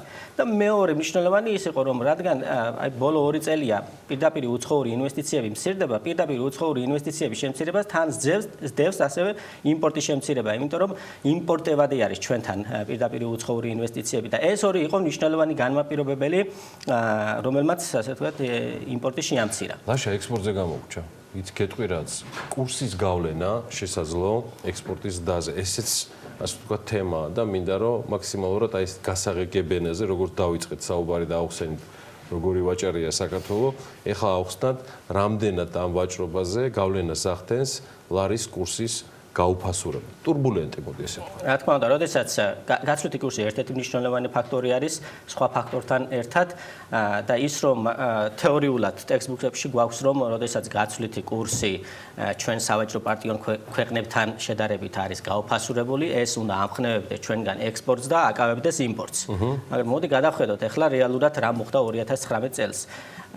ივნისიდან მოყოლებული გაცვლითი კურსი, რეალური ეფექტური გაცვლითი კურსი, რომელიც მიუთითებს რომ ჩვენ თუ ეს გაუფასურებული არის მეტისადად მიუთითებს იმაზე რომ ჩვენ ვართ კონკურენტუნარიანი და ჩვენგან ექსპორტი უნდა გაიზარდოს, ეს მთლად ასე არ მოხდა.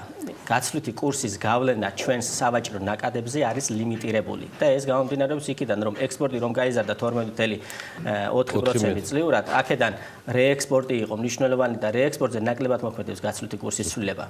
რაც შეეხება იმპორტს, იმპორტი რომ უნდა შეეკავებინა, ამ შემთხვევაში იმპორტის შემცირება გვაქვს მხოლოდ ნავთობპროდუქტებში და FDI-სთან დაკავშირებული იმპორტი. ხოლო რაც შეეხება სამოხმარებლო საქონლის იმპორტს, რომელზეც უნდა ემოქმედა გაცვლით კურსს, ამაზე ნაკლებად არის ეს ეფექტი, იმიტომ რომ მაგალითად ბოლო თვეებს რომ ავიღოთ დეკემბერი, ტელეფონების იმპორტი 28%-ით არის გაზრდილი.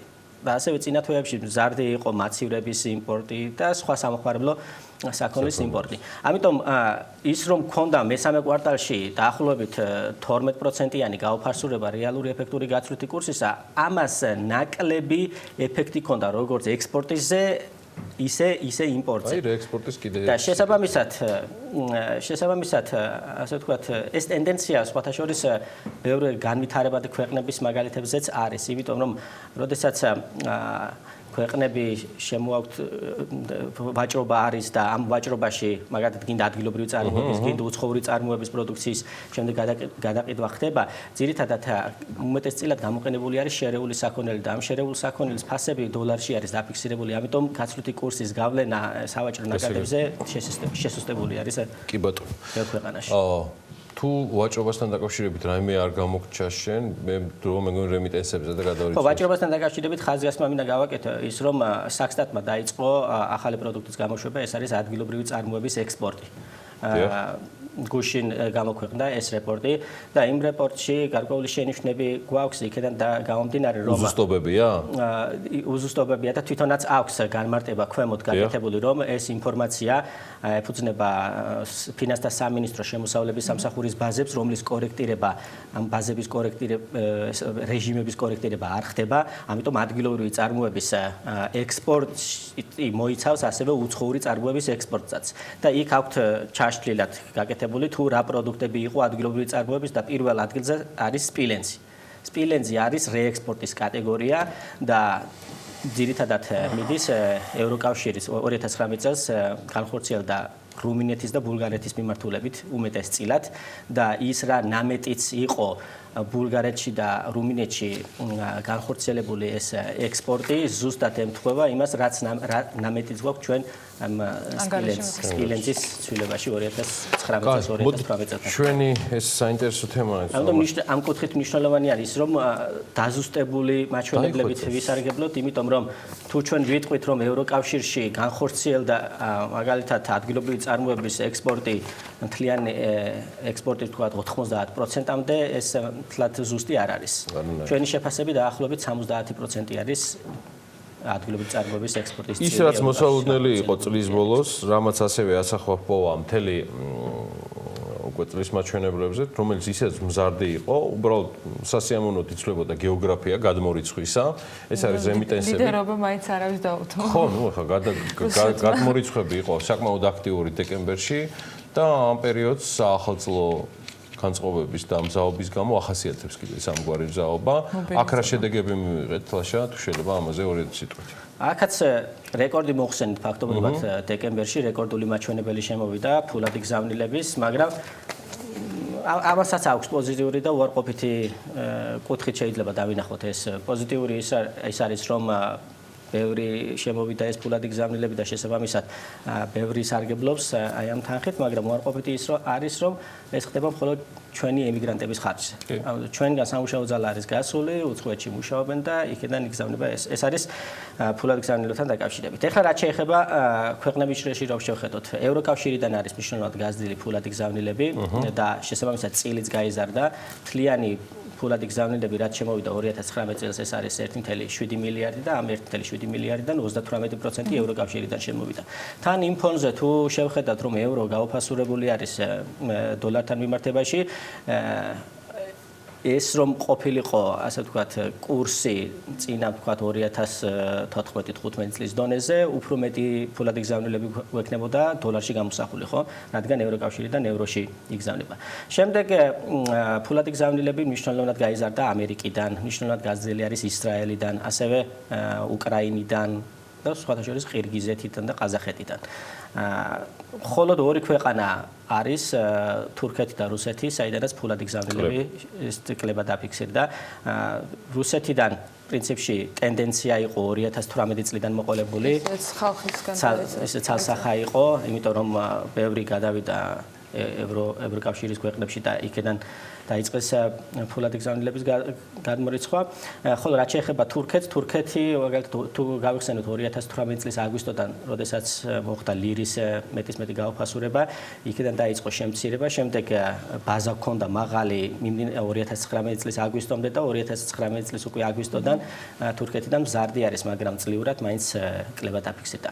ნუ ამ კუთხით წელსაც მოლოდინი არის ის, რომ ფულადი გზავნილები გაიზრდება და მოსალოდნელია ის, რომ ევროს კურსი 2020 წელს დოლართან მიმართებაში 2019 წელთან შედარებით უფრო უკეთესი იქნება, უფრო მაღალი გვექნება, ასე ვთქვათ, ფულადი გზავნილები ევროკავშირიდან და ჩვენი შეფასებით ველოდებით, რომ დაახლოებით 100 მილიონით მეტი შემოვა ფულადი გზავნილები და 1.8 მილიარდი გვექნება წელს. ორივე ფაქტორის გათვალისწინებით ეს იქნება კურსთა შორის სხვაობა და ცოტათი შეიძლება მეტი, მაგრამ დამგვალებით 1.8 მილიარდ 800. მილიარდ 800, ხო? მილიარდ 800 მილიონი. ლაშა გავთარაძე, გალტენ ტაგარტის ეკონომისტი, მადლობა მას მოგზანებისთვის და ძალიან საინტერესო საუბრისთვის. და კიდევ ერთი თემა, რომელსაც ახლა დავაანონსებ და რომელსაც შემდგომ უკვე მივყვებით სარეკლამო პაუზის შემდეგ. თათია ჩაფიჩაძესთან ერთად უნდა გავაგზავნოთ. თემა ძალიან მნიშვნელოვანია და აინტერესებს ბიზნესს და ყოველკვარტალურად ვაახლებთ სულ მინიმუმ ყოველწლიურად დაახლოებით 1 ტრილიონი პოლიეთილენის პარკი იწარმოება, რომლებიც სოფლიოს გარშემო მაღაზიების სალაროებს უნდა ძლდებათ. მათგან 2/3 კი ერთჯერადია. პოლიეთილენის პარკები ყველგან გვხვდება და მისგან გარემოსათვის მიყენებული ზიანი მნიშვნელოვანია. სწორედ ამ ზიანის შემცირებისათვის საქართველოს შარშან გაზაფხულზე შეზღუდვა ამოქმედა, მაგრამ რამდენად მოქმედია ეს შეზღუდვა და სულ სხვა საკითხს წარმოადგენს ეს. თათია ჩაფიჩაძე, გარემოსაცვლის ზედამხედველობის დეპარტამენტის გარემოს ინტეგრირებული კონტროლის სამსახურის უფროსთან დიმიტრი ხვონთან ერთად შემოგვერდება და ამ თემაზე ვისაუბრებთ რამდენიმე წუთში.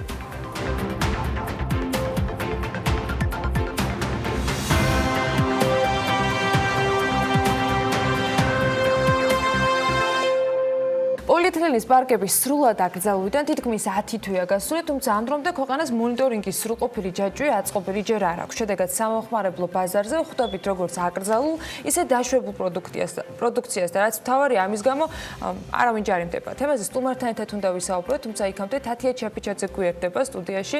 თათია დილა მშვიდობისა, როგორ მუშაობს კანონი და ჯამში როგორი მონაცემი გვაქვს ამ 10 თვის ჯამს თავზე, რა შედეგები ვიცით? კიდევ ერთხელ მოგესალმებით, მოგესალმებით ჩვენს მაყურებელს. ვიდრე მხარეების პოზიციებზე გადავალ, მოკლედ პრეისტორიასაც მოგიყვებით. 2018 წლის 1 ოქტომბრიდან საქართველოში 15 მიკრონზე ნაკლები სისქის პოლიეთილენის პარკების წარმოება, გამოყენება და იმპორტი აიგრძელა. საუბარია ყველაზე თხელ პარკებზე, რომლის წილი ბაზარზე დაახლოებით 40% იყო. შესაბამისად, 1 ოქტომბრიდან ამ მხრივ შესამჩნევი შედეგი უნდა დაგვენახა, მით უფრო იმ ფონზე, როცა რამდენიმე თვეში 2019 წლის 1 აპრილს ეს რეგულაცია უკვე ყველა ტიპის პარკებზე გავრცელდა. ეს ნიშნავდა იმას, რომ მაღაზიებში ან ნებისმიერი ტიპის სავაჭრო ობიექტებზე თქვენ ცელოფანს ისევ მოგცემდნენ, თუმცა ის პოლიეთილენის ნაცვლად ბიოდეგრადირებადი მასალისგან უნდა ყოფილიყო დამზადებული. ვიზუალურად ბიოდეგრადირებადი პარკი ჩვეულებრივი პოლიეთილენის პარკისგან თითქმის არ განსხვავდება, ამიტომ მოქალაქეებს ამის გარჩევა უჭირთ, თუმცა ცხადია სახელმწიფოს უნდა ჰქონოდა შესაბამისი შემოწმების საშუალებები იმისათვის, რომ ეს ხვაობა დაენახა და დაედასტურებინა კიდეც. შემოწმების რა საშუალებები აქვს ხელისუფლებას და რას ასრულებს ამაზე ოდნავ დაბლა, იქამდე კი გეტყვით, რომ რეგულირების მიზანი პლასტიკის პარკების მოხმარებით გარემოსა და ადამიანის ჯანმრთელობაზე გამოწვეული მავნე ზემოქმედების შემცირებაა, თუმცა ამასაც რომ თავი დავანებოთ, ამ კანონის მიღებას საქართველოს ევროკავშირთან ასოცირების ხელშეკრულებაც ავალდებულებდა. ამ პარკების უპირატესობა იმაშია, რომ თუკი პოლიეთილენის პარკის გარემოში დაშლას ასეულობით წელი სჭირდება, ბიოდეგრადირებადი პარკი 3-6 თვეში იწყებს და 12-24 თვეში სრულდება მისი დაშლა. კანონის დამოუკავი პირებისთვის ცხადია გათვალისწინებულია ჯარიმებიც არა ბიოდეგრადირებადი პოლიეთილენის პარკის წარმოებისთვის, გამოყენებისთვის ან ქვეყანაში შემოტანისთვის 1 ოქტომბრიდან პირველ ჯერზე 500 ლარით, ხოლო განმეორების შემთხვევაში 1000 ლარით უნდა დაჯერიმებულიყავით, რაც შეეხება მაკონტროლებლებს. ეს ფუნქციებიც რამდენიმე უწყებაზეა გადანაწილებული, კერძოდ პარკების მწარმოებლებს საქართველოს გარემოს დაცვისა და სოფლის მეურნეობის სამინისტრო, მისი გარემოს დაცვითი ზედამხედველობის დეპარტამენტი აკონტროლებს, პარკების იმპორტიორებისათვის ფინანსთა სამინისტროს უნდა მიეხედა, ხოლო პარკების რეალიზატორებთან, მაღაზიებთან, აფთიაქებთან და ასე შემდეგ ბრძოლა ადგილობრივი თვითმმართველობის ორგანოების პრეროგატივა უნდა ყოფილიყო. ისევე როგორც ყველა რეგულაციას, მის ამოქმედებასაც მოყვა მწარმოებელი კომპანიების მხრიდან პრეტენზიები, ისინი აცხადებდნენ, რომ არასაკმარისი დროის გამო ვერ შეძლეს საწარმოების გადაიარაღება, მათგან იყვნენ ისეთებიც, რომლებიც აწარმოეს საქართველოს ფარგლებშიც კი იყვნენ დაფინანსებული და შესაბამისად უდიდესი გამოწვევების წინაშე დადგნენ. მწარმოებლები ამბობდნენ იმასაც, რომ რეგულაციის ამოქმედების შემდეგ დიდ სავაჭრო ობიექტების უმეტესობაში იმპორტირებული პროდუქცია შემოვიდა, რომლის გადამოწმებაც ქვეყანაში ამ ტიპის ლაბორატორიის არარსებობის გამო ვერ ხორციელდებოდა. ამ თემაზე მაშინ გარემოს დაცვისა და სოფლის მეურნეობის სამინისტროში კომენტარიც გაკეთდა. ლევან დავითაშვილი განმარტავდა, რომ ამ მიმართულებით მუშაობა მიმდინარეობდა და ქვეყანაში იტალიის მთავრობის გრანტის წყალობით შესაბამისი ლაბორატორია მალე ამოქმედდებოდა. იქამდე კი მხოლოდ საზღვარზე ვიზუალურად მოხდებოდა შემოწმება და შესაბამისი დოკუმენტების გადამოწმება. რა გვაქვს რეგულაციის ამოქმედებიდან 10 თვის თავზე ადგილობრივი მწარმოებლების ნაწილმა მოახერხა გადაწყობა და გადაიარაღება, ნაწილმა კი ექსპორტი დაიწყო მეზობელ ქვეყნებში, თუმცა მეორეს მხრივ აცხადებენ, რომ სამომხმარებლო ბაზარზე კონტროლის მექანიზმები არ არსებობს, დარღვევების გამო არავინ ჯარიმდება და შესაბამისად კანონი ფურცელზე დარჩა. მხოლოდ რამდენიმე დღის წინ გააკეთა თბილისის მერიამ განცხადება იმასთან დაკავშირებით, რომ წელს დაიწყებენ ისინი თბილისში არსებულ მსხვილ ობიექტებში პოლიეთილენის პარკების შემოწმებას და რომ ამისთვის საჭირო ხელსაწყოების შეძენაზე ტენდერს უახლოეს მომავალში გამოაცხადებენ. რაც შეეხება შემოსავლების სამსახურს, რომელსაც საზღვარზე ევალება კონტროლი, BMJ-ს მიერ გამოთხოვილი ინფორმაციის მიხედვით 2018 წლის 1 ოქტომბრიდან დღემდე ტექნიკური რეგლამენტის პლასტიკისა და ბიოდეგრადირებადი პარკების რეგულირების წესის დამტკიცების შესახებ 472 დადგენილებით რეგულირებადი პლასტიკის პარკების საქართველოს ტერიტორიაზე შემოტანის 217 ფაქტი დაფიქსირდა, საიდანაც 57 ფაქტი კონფისკაციას, 157 განადგურებას, ხოლო 3 ფაქტი უკან გაბრუნებას დაექვემდებარა. რაც შეეხება დაპირებულ ლაბორატორიას, ის ჯერ კიდევ არ საჩანს და არ ვიცით, როდის იქნება, ან საერთოდ იქნება თუ არა. ამასობაში კი რომ შევაჯამოთ, მივიღოთ კანონი, რომლის სრულად ამოქმედებიდან თითქმის 1 წელი გავიდა და ამ დრომდე ქვეყანაში შემოწმების სრულყოფილი ჯაჭვი აწყობილი არ არის. სტუმართან ერთად უნდა გავაგრძელოთ საუბარი დიმიტრი ღლონტი, გარემოს დაცვითი ზედამხედველობის დეპარტამენტის გარემოს ინტეგრირებადი კონტროლის სამსახურის უფროსია ჩვენთან ერთად. დიდი მადლობა რომ ხართ ჩვენთან ერთად. მე მოკლედ კერატა უპოგოგცლად გამომივიდა მე მგონი მთელი ამ ხნის განმავლობაში არსებული მოვლენები როგორც განვითარდა. ვახსენე რომ 3 უწყებას აქვს გადანაწილებული კონტროლი და თქვენ გევალებათ საწარმოების შემოწმება. თავდაპირველად მინდა გითხოთ, სრულად არის თუ არა გაშვებული კანონი, რადგანაც როცა ამოქმედა და მწარმოებლები გამოვიდნენ პრეტენზიებით, მაშინ პარლამენტის დონეზე სხვადასხვა დონეზე გაკეთა განცხადებები, რომ ამ კომპანიებს მიეცემოდათ საშუალება მარაგების ამოყიდვის და რაღაცა ეტაპზე არ მოხდებოდა დაჯარიმება და როგორც კი ეს მარაგები გათავდებოდა, რამდენიმე თვიანი პერიოდზე იყო საუბარი, მერე უკვე დაიწყებოდა. დღეს რა ეტაპზე ვართ? ანუ კანონი სრულად მუშაობს თუ არ მუშაობს, რადგანაც ვიცით, რომ ბაზარზე ჩვეულებრივად იყიდება კერა და არის პოლიეთილენის პარკები. მოგესალმებით თქვენს მაყურებელს. პირველ რიგში მე მინდა მოგახსენოთ, რომ კანონი ჩვეულებრივად ამოქმედებულია 472 დადგენილება, რომელიც თქვენ ბრძანეთ პლასტიკისა და ბიოდეგრადირებული პარკების რეგულაციის წესის შესახებ, ჩვეულებრივად ამოქმედებულია და სრულად ძალაშია შესული. რაც შეეხება იმ განმარტებას, რომ ბიზნესი იძახის, რომ რაღაცა ამოყიდვის საშუალება ქონდა, ჩემთვის უცნობია ესა, სიმართლე რომ გითხრათ, არ ვიცი, იმიტომ რომ კანონი მოქმედებს ჩვეულებრივად. დადგენილი ვადები იყო, განსაზღვრული იყო რაღაც კონკრეტული ვადები, რომელი ვადებშიც ყველაფერი უნდა მოსწრებოდა. ვერც იმას ვერ დავეთანხმები, რომ ბიზნესის კუთხით როცა არის საუბარი, რომ რაღაც ვადა არ ქონდა და დრო არ ქონდა და ამისთვის მომზადებული არ იყო. თუმცა მესმის არის პრობლემები, ახალი იყო ჩვენთვის რაღაც გადაერაღება საჭიროებს შესაბამისი ტექნიკა, გამომდინარე აქედან ალბათ გასაგებია მათი, ასე ვთქვათ, ჩივილიც, რომ მზად რაღაც იმ მომენტის ყოველ შემთხვევაში არ იყო. რა შეეხება დღევანდელი სიტუაცია. თქვენ რომ ბრძანებთ, რომ კონტროლი არ არის სრულყოფილი, ამაში ალბათ შეიძლება რაღაც ნაწილობრივ დაგეთანხმოთ, მაგრამ ძირითადად რა მოხდა? დეკემბრის თვეში ჩვენს მიერ ჩატარებული იქნა შემოწმება, მასშტაბური შემოწმება, თქვენ ბრძანეთ, რომ საუბარია 2019 წლის დეკემბერზე. იქამდეც იყო შემოწმებები ჩატარებული, იქამდე 9 მილიონზე მეტი პარკი იყო, ასე ვთქვათ, კონფისკირებული.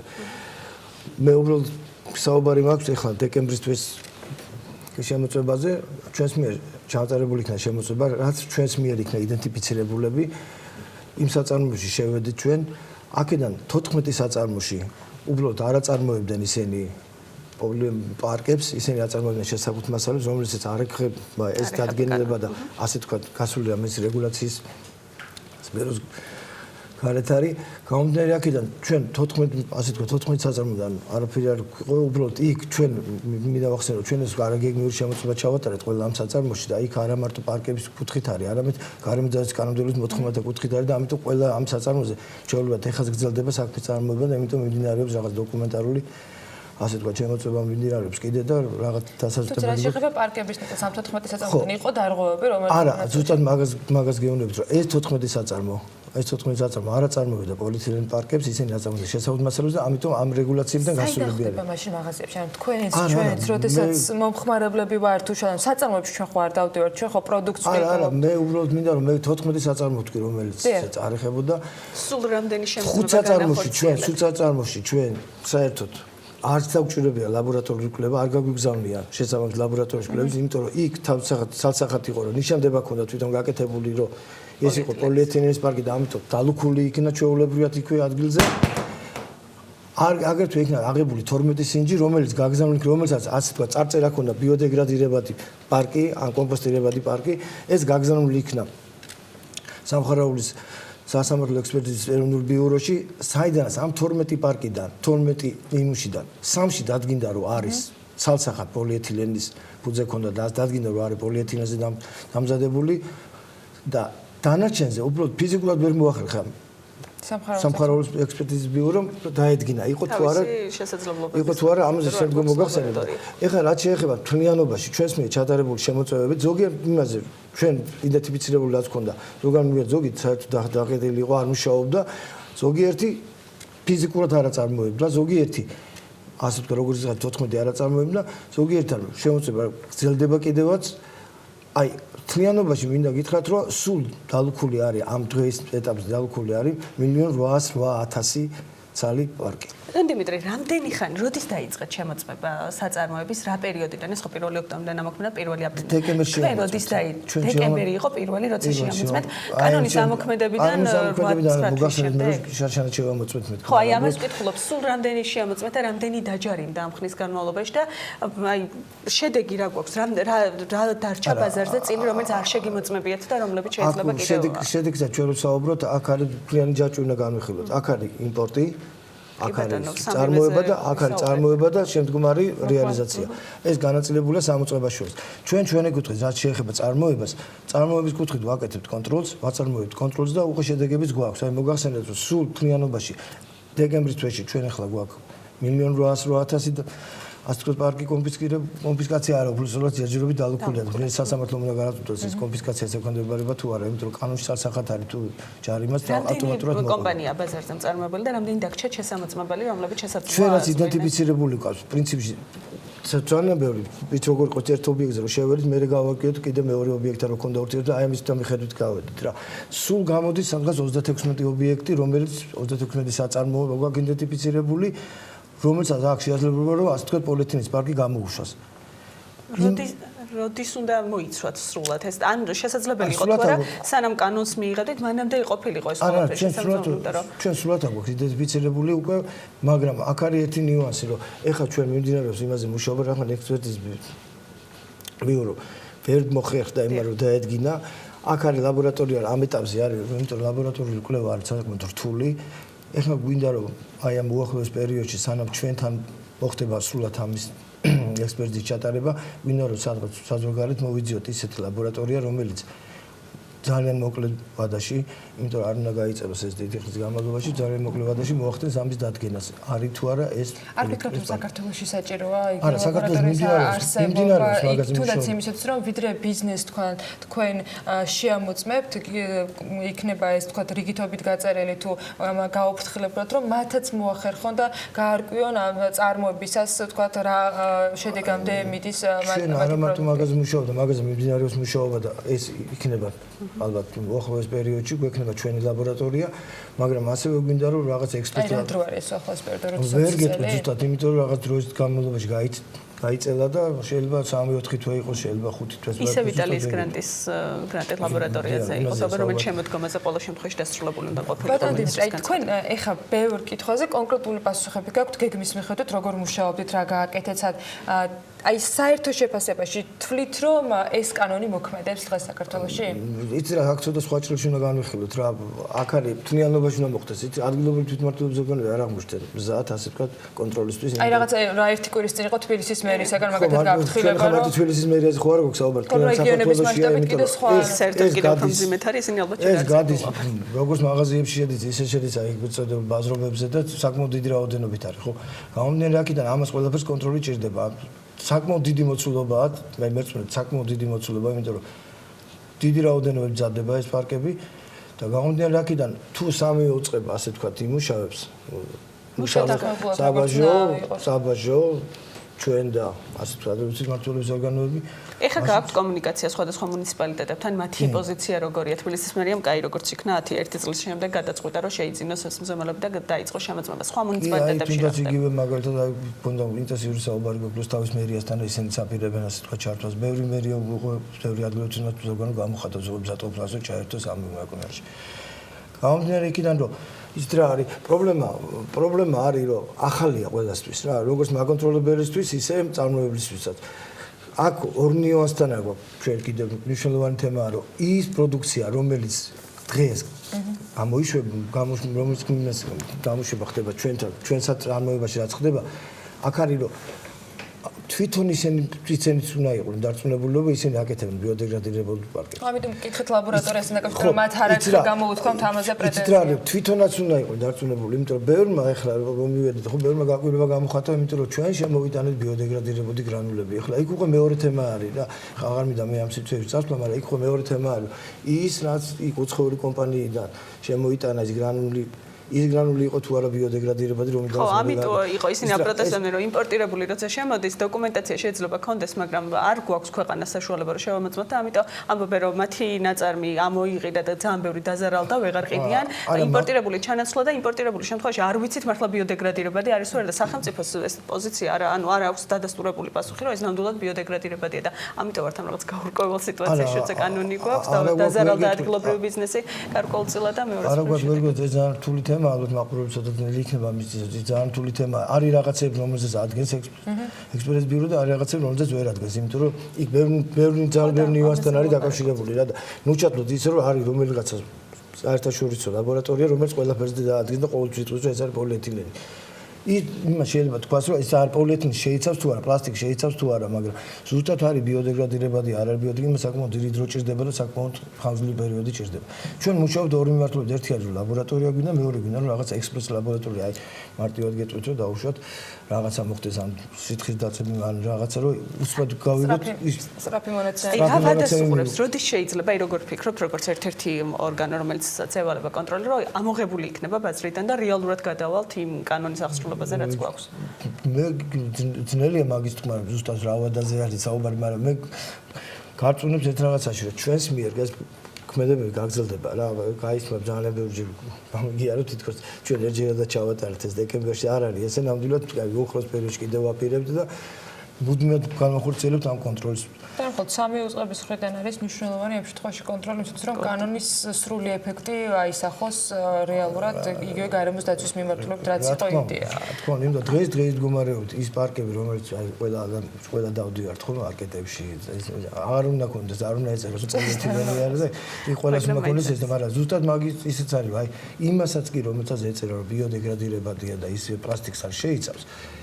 იქაც აღმოჩნდა ისე. და კიდე ერთი მინდა რა დავამატო რომ აი არის კიდე პრობლემა რომელსაც ჩვენი მეწარმეები ცოტა რაღაც არ უყურებენ ისე აი თან ნიშანდება არის ერთ-ერთი მთავარი რა.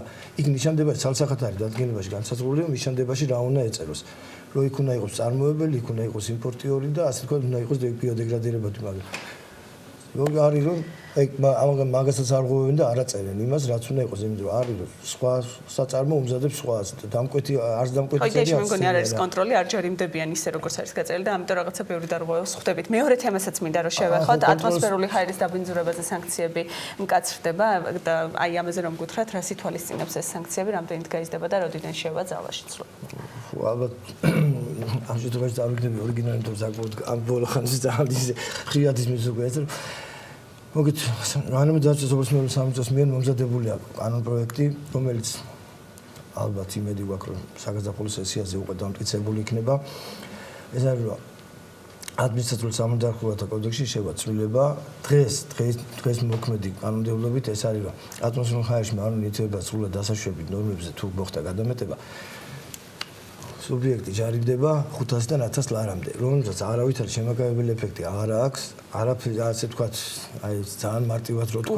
უღირთ ჯარიმის გადახდა, ვიდრე ძვირადღირებული რაღაც ფილტრების და დანადგარების დაღება. აქედან გამომდინარე მიღებული იქნა გადაწყვეტილება და ეს სანქციები რაღაც ადეკვატური რო იყოს რა და ამიტომ იქნა მიღებული 5ჯერადად თუ გადაამეტებს ის არის 5000 ლარიანი ჯარიმა, 5-დან 10ჯერადად თუ გადაამეტეს არის 15000 და 10 დაზევი თუ გადამამტკიცებს ის არის 45000. ხოლო უკვე განმეორედ შემთხვევაში ყველაფერი ეს გაორმაგდება და უკვე მერწმუნეთ რომ საკმაოდ დიდი თანხები გამოდის და გამომდინარე აქედან მეწარმეები ალბათ უკვე უნდა დაფიქრდნენ იმაზე რომ ამ ჯარიმის მოცულობა იქნება შემოფერხებელი ფაქტორი, შემაკავებელი ფაქტორი დარღვევების წინ არის გათვლა. მერწმუნეთ უნდა იყოს, იმიტომ რომ საუბრობ თანხები ამ ხელთ თანხებზეა საუბარი და რა თქმა უნდა იქნება. აქ არის კიდე მეორე მომენტი, ეს არ არის მარტო თანხების, ასე თქვათ, მარტო ადმინისტრაციული სანქციები, აქ არის კიდე მეორე მნიშვნელოვანი თემა, რომელიც ასევე გარემოძაც ოფისმეორების სამიწოს მიერ მომზადებული კანონ პროექტი, რომელიც ასევე გვინდა რომ საგაზაფხულო სესიაზე იყოს. პასუხისმგებლობის კანონიდან გამომდინარე, სხვა რაღაცას ვიძახი, ეს არის თვითმონიტორინგი, რომელიც დღეს ვალდებულება აქვს თითოეულ საწარმოს თვითმონიტორინგი. ეს თვითმონიტორინგი არის ორნაირი. ერთი შეიძლება იყოს ინსტრუმენტალური, ანუ გაზომვით მეთოდით გააკეთოს და მეორე შეუძლია დოკუმენტალურად. დოკუმენტაციის დოკუმენტალურად ეს არის ის აიღებს რაც აქვს საწარმოს რა პროდუქცია გამოუშვს და იმის დამიხურებით ანგარიშებს რამდენია გაფრქვა აერში.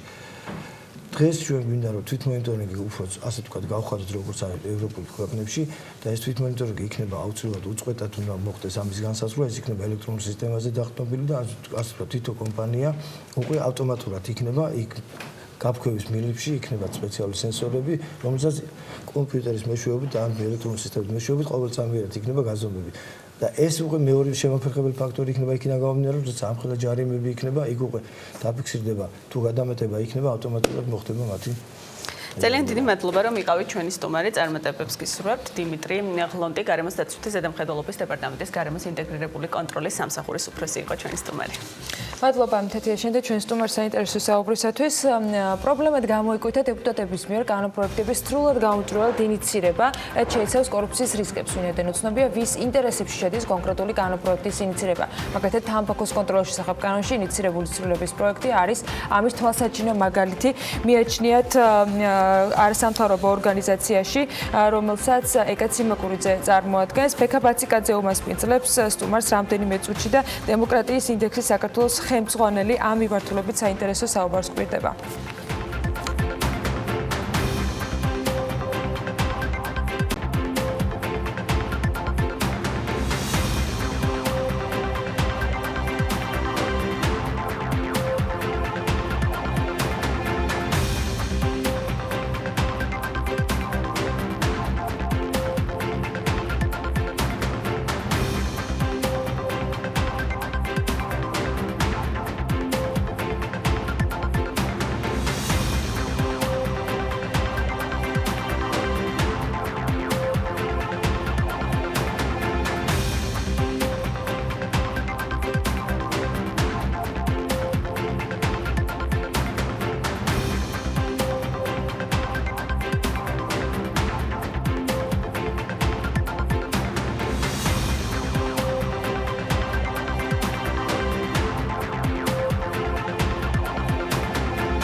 საქართველოს მთავრობის დელეგაცია პრემიერ-მინისტრი გიორგი გახარიას ხელმძღვანელობით დავოში მსოფლიო ეკონომიკურ ფორუმზე მიემგზავრება. მთავრობის ადმინისტრაციის პრესამსახურის ცნობით გიორგი გახარია და მისი დელეგაცია ფორუმზე 21-24 იანვარს მიიღებს მონაწილეობას.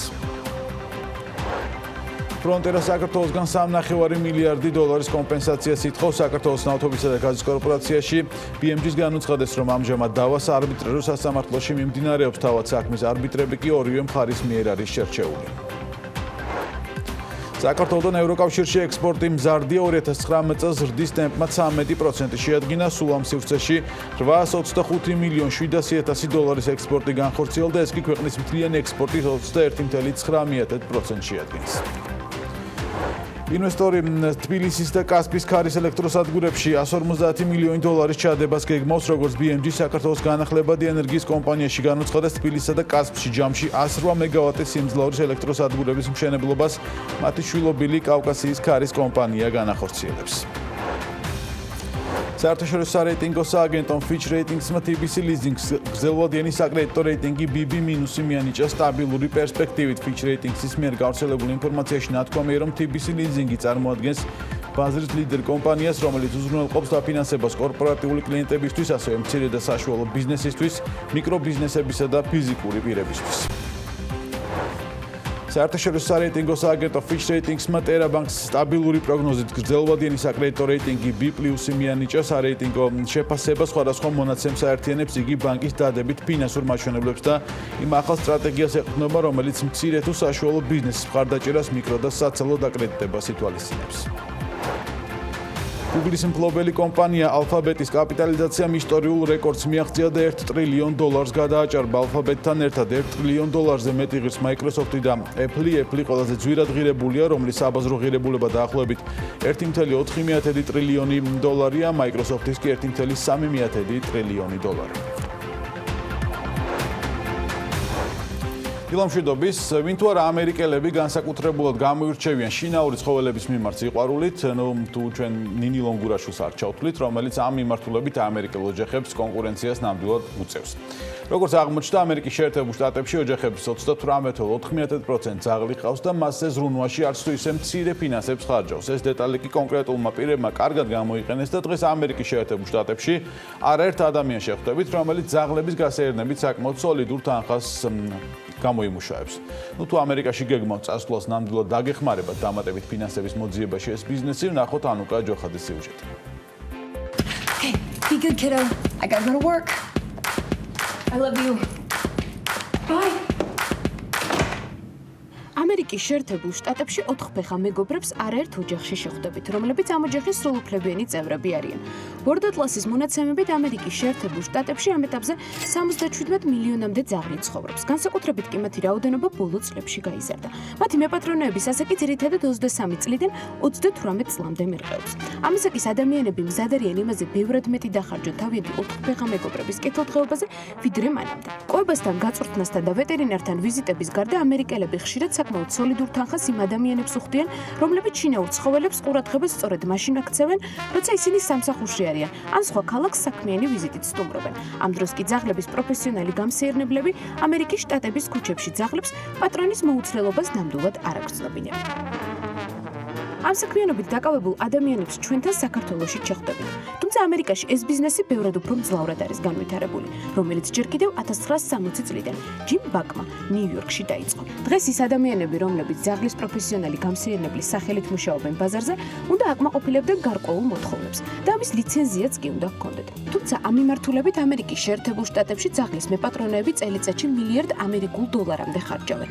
მხოლოდ 2013 წელს ამ კუთხით ძაღლების გამსეირნებლებმა $927 მილიონი გამომუშავება შეძლეს. იმის გათვალისწინებით, რომ ადამიანები წლიდან წლამდე სულ უფრო მეტ დროს ატარებენ სამსახურებში და ნაკლებად ახერხებენ დღის განმავლობაში თავიანთ 4 ფეხა მეგობრებთან ერთად პარკებში სეირნობას, ძაღლების გამსეირნებლების შემოსავალი 2013 წლიდან 2018 წლამდე 5.8%-ით გაიზარდა.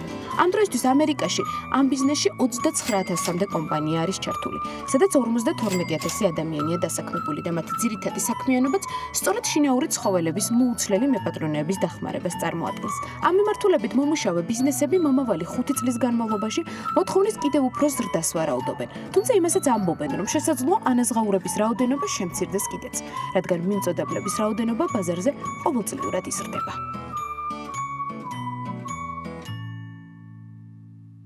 Შენიერი პროფესია ვერაფერს სიტყვით ან შემოსავლიანი. მადლობა ანუკა ჯოხაძეს. საქმიანი დილა კი დემოკრატიის ინდექსი საქართველოსა და BMG-ს ერთობლივ რუბრიკით გრძელდება. პრობლემად გამოიკვეთა დეპუტატების მიერ კანონპროექტების სრულიად გაუმჭირვალედ ინიციირება, რაც შეიცავს კორუფციის რისკებს, ვინაიდან უცნობია ვის ინტერესებში შედის კონკრეტული კანონპროექტის ინიციირება. თამბაქოს კონტროლის შესახებ კანონში ინიციირებული ცვლილებების პროექტი არის ამის თვალსაჩინო მაგალითი აცხადებენ ორგანიზაციაში. ეკა ციმაკურიძე გვეტყვის უფრო მეც დემოკრატიის ინდექსი საქართველოს ხელმძღვანელი ეკა დილამშვიდობის მოგესალმებით. მადლობა კიდევ ერთხელ რომ ხართ საქმიან დილაში. პირველ რიგში აი ამ კანონპროექტთან დაკავშირებით რა ტიპის რისკებს ხედავთ თქვენ კორუფციასთან დაკავშირებით, როცა თამბაქოს კონტროლის შესახებ კანონზე ვსაუბრობთ? ჩვენ დღეს ვისაუბრებთ კონკრეტულად თამბაქოს კონტროლის შესახებ კანონპროექტზე, რომელიც ინიციირებულია უმრავლესობის წარმომადგენელი 2 დეპუტატის მიერ, თუმცა უნდა ითქვას, რომ ეს არ არის ერთეული პრობლემა და ზოგადად უნდა შევხედოთ როგორც თამბაქოს კონტროლის მიმართულებით სახელმწიფო პოლიტიკასთან მიმართებაში ამ კანონპროექტის შესაბამისობას, ანუ შინაარსობრივ ნაწილს, ასევე უნდა შევხედოთ პროცედურულ პრობლემებს და გაუმჭირვალე პროცესს, რაც ამ კანონპროექტის ინიციირებას ახლავს თან. როგორც ჩანს ამ ორმა დეპუტატმა გოგა გულორდავა და გურამ მაჭარაშვილი გადაწყვიტეს რომ საჭიროა საქართველოში თამბაქოზე ხელმისაწვდომობის გაზრდა. ზოგადად სახელმწიფოს პოლიტიკა თამბაქოზე ხელმისაწვდომობის კუთხით არის რეგულირებადი საქართველოში საკმაოდ მკაცრი ძალიან პირიქით შეზღუდვა ანუ კანონპროექტში იყო რომ დაჭრილი თამბაქოს რეგულირების ნაწილი იყო აქ იყო რომ არ გაიყიდებოდა შეფუთვის გარეშე და გაძვირდა რეალურად კანონპროექტი ითვალისწინებს რომ იქნება ხელმისაწვდომი უფრო პატარა შეფუთვებით ვიდრე დღეს არის დასაშვები მაგალითად დღეს კანონმდებლობა უშვებს მხოლოდ 50 ან 100 გრამიანი შეფუთვებით თამბაქოს ნაწარმის რეალიზაციას და ეს კანონპროექტი ითვალისწინებს ასევე 15 გრამიანი შეფუთვით მიწოდების შესაძლებლობას. რაც რა თქმა უნდა ნიშნავს იმას, რომ უფრო მცირე ოდენობით ადამიანებს ექნება შესაძლებლობა, რომ პატარა შეფუთვებში უფრო დაბალ ფასად შეიძინონ თამბაქოს ნაწარმი. სახელმწიფოს პოლიტიკა ამ მიმართულებით, როგორც თქვი, არის რეგულირებული და მთელი რიგი მიმართულებებით შეზღუდვებს აწესებს. ეს ეხება როგორც რეალიზაციის წესებს, ასევე საგადასახადო პოლიტიკას, ასევე ზოგადად მაგალითად ბავშვების მიერ ხელმისაწვდომობას და როგორც გვახსოვს, მნიშვნელოვანი რეფორმა გატარდა, ასევე მომხმარების კუთხითაც დახურულ სივრცეებში შეიზღუდა თამბაქოს მოხმარება. ასევე ეს თამბაქოს კონტროლის ასეთი მექანიზმების შემოღება არის შესაბამისობაში ჯანდაცვის საერთაშორისო ორგანიზაციის მიდგომებთანაც და საქართველოს მიერ ნაკისრო ვალდებულებებთანაც და ორივე ამ თვალსაზრისით და განსაკუთრებით იმის გათვალისწინებით, რომ შეზღუდვები წესდება ბავშვებისთვის თამბაქოს ხელმისაწვდომობის, ასე ვთქვათ, შეზღუდვის მიზნით, ეს კანონპროექტი თავისი შინაარსით გაუგებარია როგორ მოდის შესაბამისობაში სახელმწიფოს ამ პოლიტიკასთან. წინა კანონპროექტი, რომელიც იქნა მიღებული ეს თვალსაზრისები თამბაქოს კონტროლის შესახებ კანონში, აქ იყო საუბარი დაჭრილ თამბაქოზე აქციის გადასახადის დაწესებაზე. ეს იყო ერთგვარი შემზღუდველიც მათ შორის და გაძვირდა შესაბამისად მასთან დაკავშირებით ამ ნაწილში თქვა რა თქვენ საუბრობთ კითხვები არ არის. კიდევ იყო ერთი ნაწილი განმარტებით ბარათში მაშინ ეწერა რომ დაახლოებით 300 მილიონამდე თანხა აკდება ბიუჯეტს და ეს მნიშვნელოვანი იყო რომ ბიუჯეტი ამ ნაწილში შევსებული იყო. ამ კანონპროექტის შემთხვევაში განმარტებით ბარათში რას ვკითხულობ, მიზნები და მიზეზი რა არის კანონპროექტის მიღების. მეორე და მნიშვნელოვანი საკითხი არის განმარტებითი ბარათი. ეს არ არის ერთეული შემთხვევა, როდესაც განმარტებითი ბარათი არის აბსოლუტურად არაინფორმაციული და ჩვენ ვხედავთ რომ განმარტებით ბარათში და განმარტებით ბარათის სტრუქტურა ზოგადად და რა ინფორმაციას უნდა შეიცავდეს ის არის რეგლამენტით მკაცრად რეგულირებული.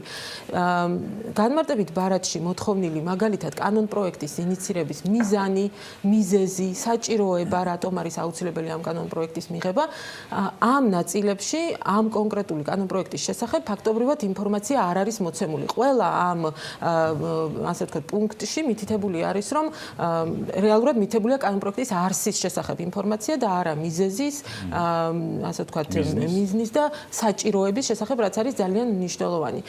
გარდა ამისა, განმარტებით ბარათში არის მითითებული, რომ არ ყოფილა გავლილი რაიმე კონსულტაცია ექსპერტებთან, დაინტერესებულ პირებთან, არ არის შესწავლილი დაუშვათ სხვა ქვეყნების გამოცდილება ამ კუთხით. ზოგადად თამბაქოს შეფუთვის, თამბაქოს ნაწარმის შეფუთვის მოცულობებთან დაკავშირებით არის ხოლმე მიდგომა ესეთი, რომ როგორც მინიმალური შეფუთვა, ისე მაქსიმალური შეფუთვა განაპირობებს ხელმისაწვდომობაზე ზრდის ან შემცირების მაჩვენებელს.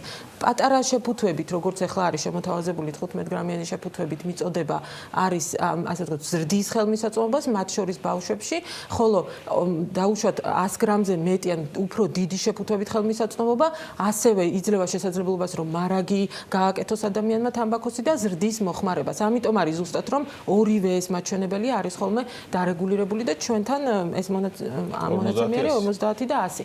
ამიტომ ამას ჭირდებოდა დამატებითი დასაბუთება, რატომ რომელ ქვეყნებში გვხვდება დაუშვათ ესეთი მცირე შეფუთვით, როგორ არის დაზღვეული რისკები, რომ ბავშვებისთვის ხელმისაწვდომი არ იქნება და საერთოდ რა საჭიროა, რამ განაპირობა ეს საჭიროება. უბრალოდ არის მითითებული, რომ ვისთვის ან ვის სასარგებლოდ ხდება ამ კანონპროექტის მიღება, ერთადერთი ინფორმაცია არის განმარტებით ბარათში მითითებული ამის თაობაზე, რომ ამით ისარგებლებენ ის კომპანიები, რომლებიც ნუ რა თქმა უნდა ამ ბიზნესში არიან ჩართულები, თუმცა სანაცვლოდ რაიმე რისკებთან არის თუ არა დაკავშირებული ეს და ზოგადად რას გამოიწვევს პოლიტიკის თვალსაზრისით თუ სხვა ჯანმრთელობის დაცვის კუთხით, ამაზე სამწუხაროდ განმარტები. ბეკა, შენ ახსენე რომ ეს არ არის ერთეული შემთხვევა, ამ შემთხვევაში საუბრობთ ამ კანონპროექტზე, რომელიც ინიცირებულია, მაგრამ არ არის ერთეული შემთხვევა პარლამენტში, რომ შესაძლო რისკები შეიცავდეს იგივე კორუფციის და იგივე ლობიზმი ზოგადად ცუდი სიტყვა არ არის და რაღაც ცუდ საქმიანობასთან მაინც და მაინც არ ასოცირდება, თუ ის არის სწორი მიმართულებით, ხო? მაგრამ ამ შემთხვევაში ამდენად მასშტაბურია ეს პრობლემა ჩვენთან, რა ტიპის დაკვირვებას აწარმოებთ თქვენ და რა კანონპროექტები შეიძლება მოვაქციოთ აი ამ სივრცეში მათ შორის. მათ შორის ისინი, რაც საზოგადოებისთვის ცნობილი შეიძლება ესე ყოველდღიურად არ ხდება და ისე გადის პარლამენტში და ისე მიიღება, რომ ჩვენ ვერც ვიგებთ. ჩვენი საქმიანობის ერთ-ერთი მიზანი ამ მიმართულებით, როცა ვაკვირდებით პარლამენტის მუშაობას, ზუსტად ეს არის, რომ გამოვავლინოთ ისეთი შემთხვევები, რომელიც შეიძლება რჩებოდეს საზოგადოების ყურადღების მიღმა და ამ მიმართულებით, რა თქმა უნდა, ვაგრძელებთ მუშაობას. ძალიან მალე გვექნება საშემოდგომო სესიის ძალიან ვრცელი შეფასება და ამ საკითხებსაც დავუთმობთ მნიშვნელოვან ყურადღებას. რაც შეეხება ლობიზმს, ეს ძალიან მნიშვნელოვანია, რაც ახსენე ბექა და ლობიზმი რა თქმა უნდა არის კანონიერი მოქმედება, თუ კი ვინმე დაუშვათ ცდილობს, რომ გარკვეული მნიშვნელოვანი ცვლილებების მხარდაჭერა უზრუნველყოს პარლამენტში, რომ პარლამენტმა იმუშაოს კონკრეტულ საკითხებზე, თუმცა ეს საქმიანობა, იმიტომ რომ შეიცავს კორუფციის რისკებს, საჭიროა რომ იყოს გამჭვირვალე. ეს კონკრეტული ეს კანონპროექტი ძალიან თვალსაჩინო მაგალითია ამ თვალსაზრისით, რომ არაფერი აბსოლუტურად ამ კანონპროექტის ინიცირებასთან დაკავშირებული ვისთან იყო შეთანხმება, საიდან წამოვიდა ეს იდეა, რატომ გახდა საჭირო, ვისთან ქონდა კონსულტაცია, არაფერი ამასთან დაკავშირებით ამ ორ ინიციატორ დეპუტატს, რომლებიც ხოთაშორის ინიციატორებიც არიან ამ კანონპროექტის და ავტორებიც არიან, ანუ აქაც ძალიან გაუგებარია საერთოდ საიდან მოდის წარმოშობა ამ იდეის, არის აბსოლუტურად დახურული ინფორმაცია. მეორე მხრივ ჩვენ გადავწყვიტეთ, რომ ყურადღება გაგვემახვილებინა ამ საკითხზე, იმიტომაც რომ ჩნდება ეჭვები, რომ შეიძლება პარლამენტის საპარლამენტო უმრავლესობის მხრიდან დაინტერესება ამ კანონპროექტის მიღებასთან მიმართებაში არსებობდეს, იმიტომ რომ ერთი რომ მაგალითად უკვე პარლამენტის იურიდიული დეპარტამენტის დადებითი დასკვნა ამ განმარტებით ამ კანონპროექტთან დაკავშირებით არსებობს, მიუხედავად იმისა, რომ განმარტებითი ბარათი არ აკმაყოფილებს რეგლამენტით გათვალისწინებულ მოთხოვნებს. და ეს ძალიან მნიშვნელოვანია და დარწმუნებული ვარ, რომ ის პარლამენტის აპარატის თანამშრომლები, რომლებმაც იმუშავეს ამ განმარტებით ბარათზე, მათაც გაუჩნდათ იგივე კითხვები, რა კითხვებსაც ახლა ჩვენ ვსვამთ და რა თქმა უნდა, მათ იციან, რომ განმარტებით ბარათში ეს ინფორმაცია უნდა იყოს მითითებული, აქ სახეზე იყო აშკარად ხარვეზის დადგენის და უარყოფითი დასკვნის გაცემის საფუძველი, თუმცა ჩვენ ვხედავთ, რომ იურიდიულმა დეპარტამენტმა გასცა დადებითი დასკვნა. კიდევ ერთი ეჭვი, რატომაც წარმოგვეშვა ამასთან დაკავშირებით არის ის, რომ თვითონ ეს ორი დეპუტატი არიან უმრავლესობის წარმომადგენლები, რომლებიც საკმაოდ აქტიური დეპუტატები არიან ზოგადად პარლამენტში და როგორც წესი ხშირად მათ მიერ ინიცირებული კანონპროექტები მხარდაჭერილია ხოლმე პარლამენტის უმრავლესობის მიერ, ამიტომ არსებობს მთელი რიგი გარემოებები, რომლებიც აი ამ გაუმჭვირვალობის ფონზე და ინფორმაციის ფაქტობრივად არარსებობის ფონზე, რის საფუძველზე ხდება ამ ინიციატივის დაყენება, სერიოზულ ეჭვებს აჩენს. საინტერესოა რა მოსაზრება აქვს ამ ნაწილში ბიზნესაც, მათ შორის თამბაქოს იმპორტიორებს და მწარმოებლებს მათ შორის, საინტერესოა მათი შეფასებებიც, იყო თუ არა გავლილი, ალბათ არ იყო, მათთან გავლილი, ახლა ეს ინფორმაციაც პრინციპში არ არის მოცემული განმარტებით ბარათში. მე ვფიქრობ, რომ რაც ახსენე, რომ კანონპროექტები, რომლებიც შეიძლება ჩვენს ყურადღების საზოგადოების ყურადღების მიღმა დარჩეს და მათზე მუშაობა არის ერთ-ერთი თქვენი პრიორიტეტი, ეს არის ძალიან მნიშვნელოვანი საქმიანობა, რასაც დემოკრატიის ინდექსი საქართველოს აკეთებს. რაც შეეხება ანგარიშს, რომელიც ახსენე საშემოდგომო სესიის, როდის იქნება ეს ანგარიში, როდის შეეძლება ჩვენს მაყურებელს, მსმენელს მისი მოსმენა, მათ შორის ჩვენი ეთერის საშუალებით. საავადმყოფოდ ვფიქრობ, რომ მარტში უკვე იქნება შესაძლებელი, ეხლა ვართ მომზადების პროცესში და იქნება საჯარო პრეზენტაციაც და რა თქმა უნდა ამ გადაცემის ფორმატში ვისაუბრებთ მნიშვნელოვან მიგნებებზე, ძალიან საინტერესო არის.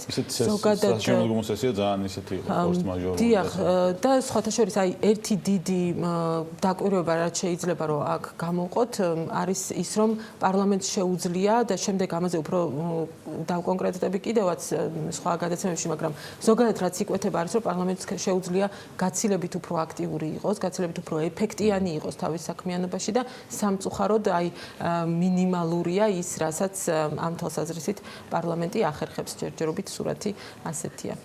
კი ბატონო, მადლობა ეკა. ნახოთ როგორ იქნება გადაწყვეტილება ამ კანონპროექტთან დაკავშირებით.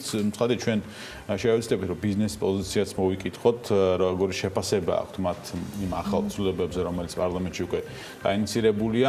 ეკა ციმაკურიძე, დემოკრატიის ინდექსის საქართველოს ხელმძღვანელი იყო ჩვენი სტუმარი. ჩვენ რეკლამის შემდეგ დაგიბრუნდებით რამდენიმე წუთში.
როგორ შეიძლება დასვენება 2020 წლისთვის? ამ კითხვაზე პასუხის გასაცემად გამოცემა Bloomberg-ი 5 მთავარ პროგნოზს აქვეყნებს და წერს, რომ რეალურად მოგზაურობა ვირტუალურ სამყაროში და ეკოტურებში გაცილებით მოთხოვნადი გახდება. რამდენად არის შესაძლებელი, რომ სახლიდან გაუსვლელად ვიმოგზაუროთ მსოფლიოს გარშემო, რაც გვთავაზობენ ტურისტულ სექტორში ჩართული ადამიანები მოგზაურებს და პასუხობენ თუ არა ისინი თანამედროვე მოთხოვნებს. თემაზე მარიამ ადამიანი მიმუშავა და დეტალები ვნახოთ მის სიუჟეტში.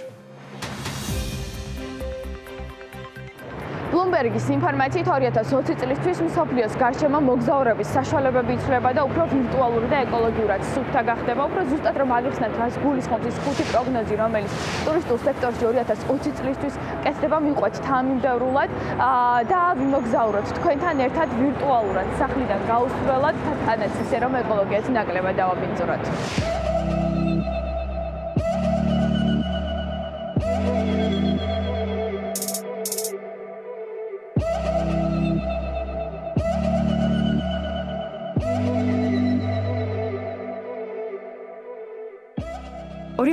წელს მოგზაურები უპირატესობას ეკოტურებს მიენიჭებენ. ეკოლოგიურად სუფთა ტურების მსვლელობისას არზიანდება ბუნება სხვადასხვა ნარჩენებითა და საწვავის შედეგად გამოყოფილი ნახშიროჟანგით. კომპანია Natural Habitats-მა უკვე დაგეგმა ამაზონსა და არქტიკაზე სამეცნიერო ტურები, ასე რომ ლაშქრობები გაცილებით მოთხოვნადი ხდება და შესაბამისად შემცირდება ტრანსპორტის, განსაკუთრებით კი ავტომობილებისა და თვითმფრინავების გამოყენება მსოფლიოში.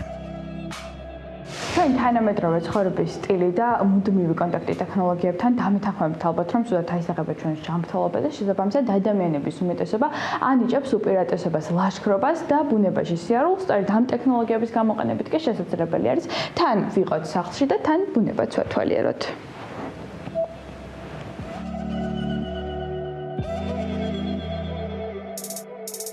კიდევ ერთი სიახლე ტურისტულ ინდუსტრიაში all-inclusive-ს ეხება. მოკლედ სასტუმროებმა გადაწყვიტეს დამსვენებლებს ახალი სერვისების შესთავაზონ იმისათვის, რომ მზარდ კონკურენციას გაუძლონ და გაცილებით მეტი სტუმარი მოიზიდონ. ასე მაგალითად, სასტუმრო Blackberry Mountain-მა დამსვენებლებს თიხაზე მუშაობის შესწავლა და იოგის გაკვეთილების შესთავაზა. ხოლო სასტუმრო Puroviki $1200 საფასურად დამსვენებლებს ცხენზე ჯირიცისა და ღვინოების დეგუსტაციის შესაძლებლობას აძლევს. ასეთია all-inclusive-ის ახალი ვერსია და 2020 წლის პროგნოზები.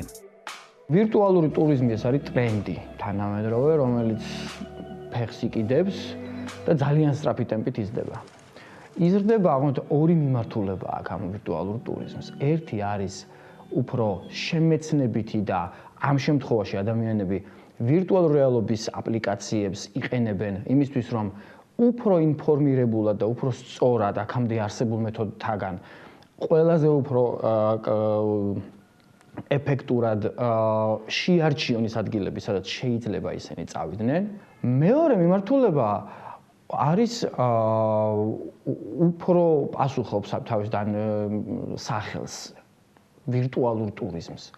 და ამ შემთხვევაში ხდება ძალიან დეტალური აპლიკაციების შექმნა კულტურული საიტების და ტურისტული ადგილების შესახებ. გარდა ამისა, მიმდინარე წლისთვის დაგეგმილია, რომ ტრადიციული უდიდესი ლაინერების ნაცვლად, სადაც 200 ადამიანი თავსდება, 2020 წლიდან დამსვენებლები პატარა იახტებით მოგზაურობდნენ და ისეთ პატარა ქალაქებში ჩერდებოდნენ, სადაც ადრე დიდი ლაინერები ვერ შედიოდა. ასე ბუნებასაც ნაკლები ზიანი მიადგება და ტურისტებიც უფრო მეტს ნახავენ მსოფლიოს გარშემო. 2020 წლიდან თანამედროვე ტექნოლოგიებს გამოიყენებენ სპა კურორტებზეც, რაც იმას ნიშნავს, რომ ვირტუალურად თქვენ შეძლებთ იმოგზაუროთ სასურველი მიმართულებით, ხოლო სპეციალური აპარატი თქვენი ორგანიზმის შესახებ ინფორმაციებს გაზომავს და სასურველ მომსახურებასაც შემოგთავაზებთ. რიგით მეოთხე ტრენდი კი ტურისტული კლუბებია, რომელიც 2020 წლიდან ისევ პოპულარული ხდება. რაც იმას ნიშნავს, რომ სასტუმროები ვიზიტორს დახურულ ტურისტულ კლუბებში გაწევრიანებას შესთავაზებენ, საწევროს გადახდის შემდეგ კი ულიმიტოდ შეძლებენ კრუიზსა და სხვადასხვა ტურებში მოგზაურობას. და ბოლოს წელს თქვენი შვებულება სახლიდან გასვლისთანავე დაიწყება. ფუფუნების მოყვარულებს 2020 წელს დიდი სასტუმროები ახალ სერვისს შესთავაზებენ და თუ ნომერს ნაადრევად დაჯავშნით, სასტუმროს წარმომადგენელი თქვენი სახლის კარიდან სასტუმროს ნომერში დაბინავებამდე გვერდით იქნება და ყველაფერშიც დაგეხმარებათ. აი ამ ულამაზეს სიუჟეტის ავტორი მარიამ ადამიანგვერდება პირდაპირ ეთერში. მარიამ, დილა მშვიდობს. კიდევ ერთხელ ზამთრის ტურისტული სეზონი აქტიურ ფაზაშია უკვე, თუმცა 2020 წელი კარგად რომ არ დაიწყო მინიმუმ გუდაურისა და ბაკურიანისათვის. ამას მაყურებელიც ხედავს და უშუალოდ ქვეყანას გრძნობს უწყლობა, უთოლობა და სხვა მსგავსი პრობლემები, მათ შორის ინფრასტრუქტურულიც. რა გამოწვევების წინაშე დგას დღეს საქართველოში ზამთრის კურორტები და რაში ხედავენ გამოსავალს ამაზე მაია სიდამონიძე ისაუბრებს ProTravel Georgia-ს მართველი პარტნიორი, რომელიც ახლა პირდაპირ ეთერში გვერდება. მაიკო, დილა მშვიდობისა, მადლობა რომ ჩვენთან ერთად ხარ. მაიკო, ასე თუ ისე ვიცით ის პრობლემები, რომლის წინაშეც ვართ, თუ ერთგან თოვლია, მაშინ წყალი არ არის, თუ წყალი და თოვლია, დენი არ არის, თუ სამივე ერთად არის, მაშინ გზა არ არის. რეალურად რა პრობლემები არის და წელს 2020 წელი რამდენად პროდუქტიული აღმოჩნდა ზამთრის კურორტებზე, ანუ ტურისტული დატვირთულობის თვალსაზრისით. სამწუხაროდ ბუნებრივი კლიმატური, ასე ვთქვათ, პირობებიც არ გვიწყობს ხელს ამ ყველაფერთან ერთად და აქედან გამომდინარე 2020 წლის ზამთრის ტურისტული სეზონი არც თუ ისე სასურველი, ასე ვთქვათ, წინსვლით დაიწყო. იქიდან გამომდინარე, რომ მე პირველ რიგში მინდა აღნიშნო, რომ ორივე კურორტი განსაკუთრებით გუდაური და ბაკურიანი საკმაოდ დატვირთული არის წლიდან წლამდე და ტურისტების რაოდენობა ამ კურორტებზე იზრდება, თუმცა პრობლემებიც, ასე ვთქვათ, იმატებს ინფრასტრუქტურული, იმიტომ რომ ბოლო წლების განმავლობაში და პრინციპში უკვე დიდი ხანი არის ბაკურიანშიც, გუდაურშიც და იგივე მესტიასა და გოდერჩიც არის კონკრეტულად ელემენტალური, ასე ვთქვათ, პირობების კუთხით ინფრასტრუქტურული პრობლემები. ეს არის გზა, ეს არის მომარაგება წყლის, ხან გაზის, ხან ელექტროენერგიის და რეალურად ამითი ძალიან სერიოზული პრობლემები ექნებათ იქ ჩასულ ტურისტებს და ხშირ შემთხვევაში აუქმებენ კიდევაც რაც ალბათ ნებისმიერ ჩვენთაგანი გააკეთებდა. გაჩერდეს რაღაცა ეს ზრდა, ვთქვათ, მომავალ წლების შემდეგ, იმიტომ რომ რეალურად ეს პრობლემები და თუ არ აყვა, ასე ვთქვათ, აი ამ ზრდას ეს კურორტები, აი გაჩერების საფრთხე რამდენად არსებობს და პირიქით რაღაცა კლების. ამა თუ რეგულარული სახე მიიღო, რა თქმა უნდა, გაჩერების, ასე ვთქვათ, შანსი არის დიდი, იქიდან გამომდინარე, რომ შარშან ჩვენ გქონდა ინციდენტი, საკმაოდ ცუდი, როცა საბაგირო, ანუ ყოველ წელს რაღაცა ინციდენტი თუ მოხდება, ყოველ წელს ესეთი, ასე ვთქვათ, ცუდი პიარი იქნა ზამთრის კურორტების კუთხით ადამიანებს შეექმნათ ის, ასე ვთქვათ, შთაბეჭდილება, რომ აქ ელემენტალური კომფორტი არ არის და თან უსაფრთხოც არ არის, რა თქმა უნდა, ამას შეიძლება გზელვადიანად ქონდეს ძალიან ცუდი, ასე ვთქვათ, ეს ნაწილობრივ განაპირობა თუ არა, იმან როგორ ფიქრობ, რომ მზადება დავიწყეთ გვიან და დაახლოებით 20 დეკემბერს გასცა პრემიერ-მინისტრმა ბრძანებები და ვალდებულებები თუ რა უნდა გაკეთებულიყო. ეს პრობლემები იქნებოდა თუ არა აღმოფხვრილი და დარეგულირებული, თუ კი მზადებას დავიწყებდით მინიმუმ 1 წლით ადრე მაინც და შემზადებული დავხვდებოდით. მე პირადად ვნახე უწყებათა შორის შეკრება და დაანონსდა, ასე ვთქვათ, ზამთრის სეზონისთვის მზადება, ვფიქრობ, რომ იყო დაგვიანებული, იმიტომ რომ ეს იყო დაახლოებით დეკემბრის შუა რიცხვებში.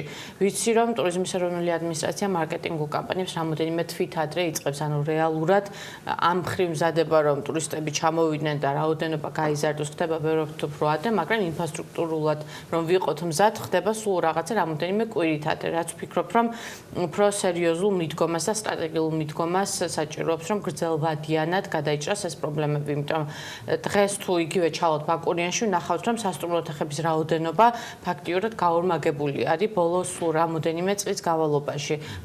არის გაორმაგებული და გასაგამაგებული ტურისტების რაოდენობა. წარშება იგივე წყლის რეზერვუარები, იგივე ტევადობის წყლის რეზერვუარები კონდეს და 21 საუკუნეში მხოლოდ ასე ვთქვათ, ნალექსზე ვიყოთ დამოკიდებული წყლის მომარაგების კუთხით. ალბათ უფრო თანამედროვე ტექნოლოგიები გვჭირდება და ინფრასტრუქტურული გადაწყვეტილებები, რომ ეს პრობლემები მოგვარდეს. რა თქმა უნდა, არის დიდი ინვესტიციებთან დაკავშირებული, თუმცა ვფიქრობ, რომ თუ ჩვენ ვამბობთ, რომ შემოსავლებიც გვაქვს ტურიზმიდან, ფულს უნდა დავხარჯოთ. ხო, ანუ კოორდინაციის პრობლემაც იყო, ხო, ნაწილობრივ ახსენე, რომ ტურიზმის ადმინისტრაცია მუშაობს მარკეტინგულ კამპანიაზე, ღვთის კურორტების განვითარების კომპანია, თქო, საბაგიროების ნაწილში ტექნიკურად ამოწმებს ამ შემდეგ რაღაცა ადგილობრივი ხელისუფლება, არ ვიცი მართლა გითხრას აკეთებს, მაგრამ ანუ ესენი ხო მუშაობენ და ანუ კოორდინაციის პრობლემა იყო, რომ მათი ეს ერთობლივი მუშაობა რაღაც გამოსულიყო ისე, რომ კოორდინირებული ყოფილიყო და რაღაც პრობლემები აღმოფხვრილიყო. აი ბაკურიანის ნაწილში არის პრობლემა საცობები ხო მაგალითად რომელიც აი წლების განმავლობაში ვერ მოგვარდა ამბობენ ერთნი რომ თქო იქ გზების მოწესრიგებას და თქო ინფრასტრუქტურულად გამართვას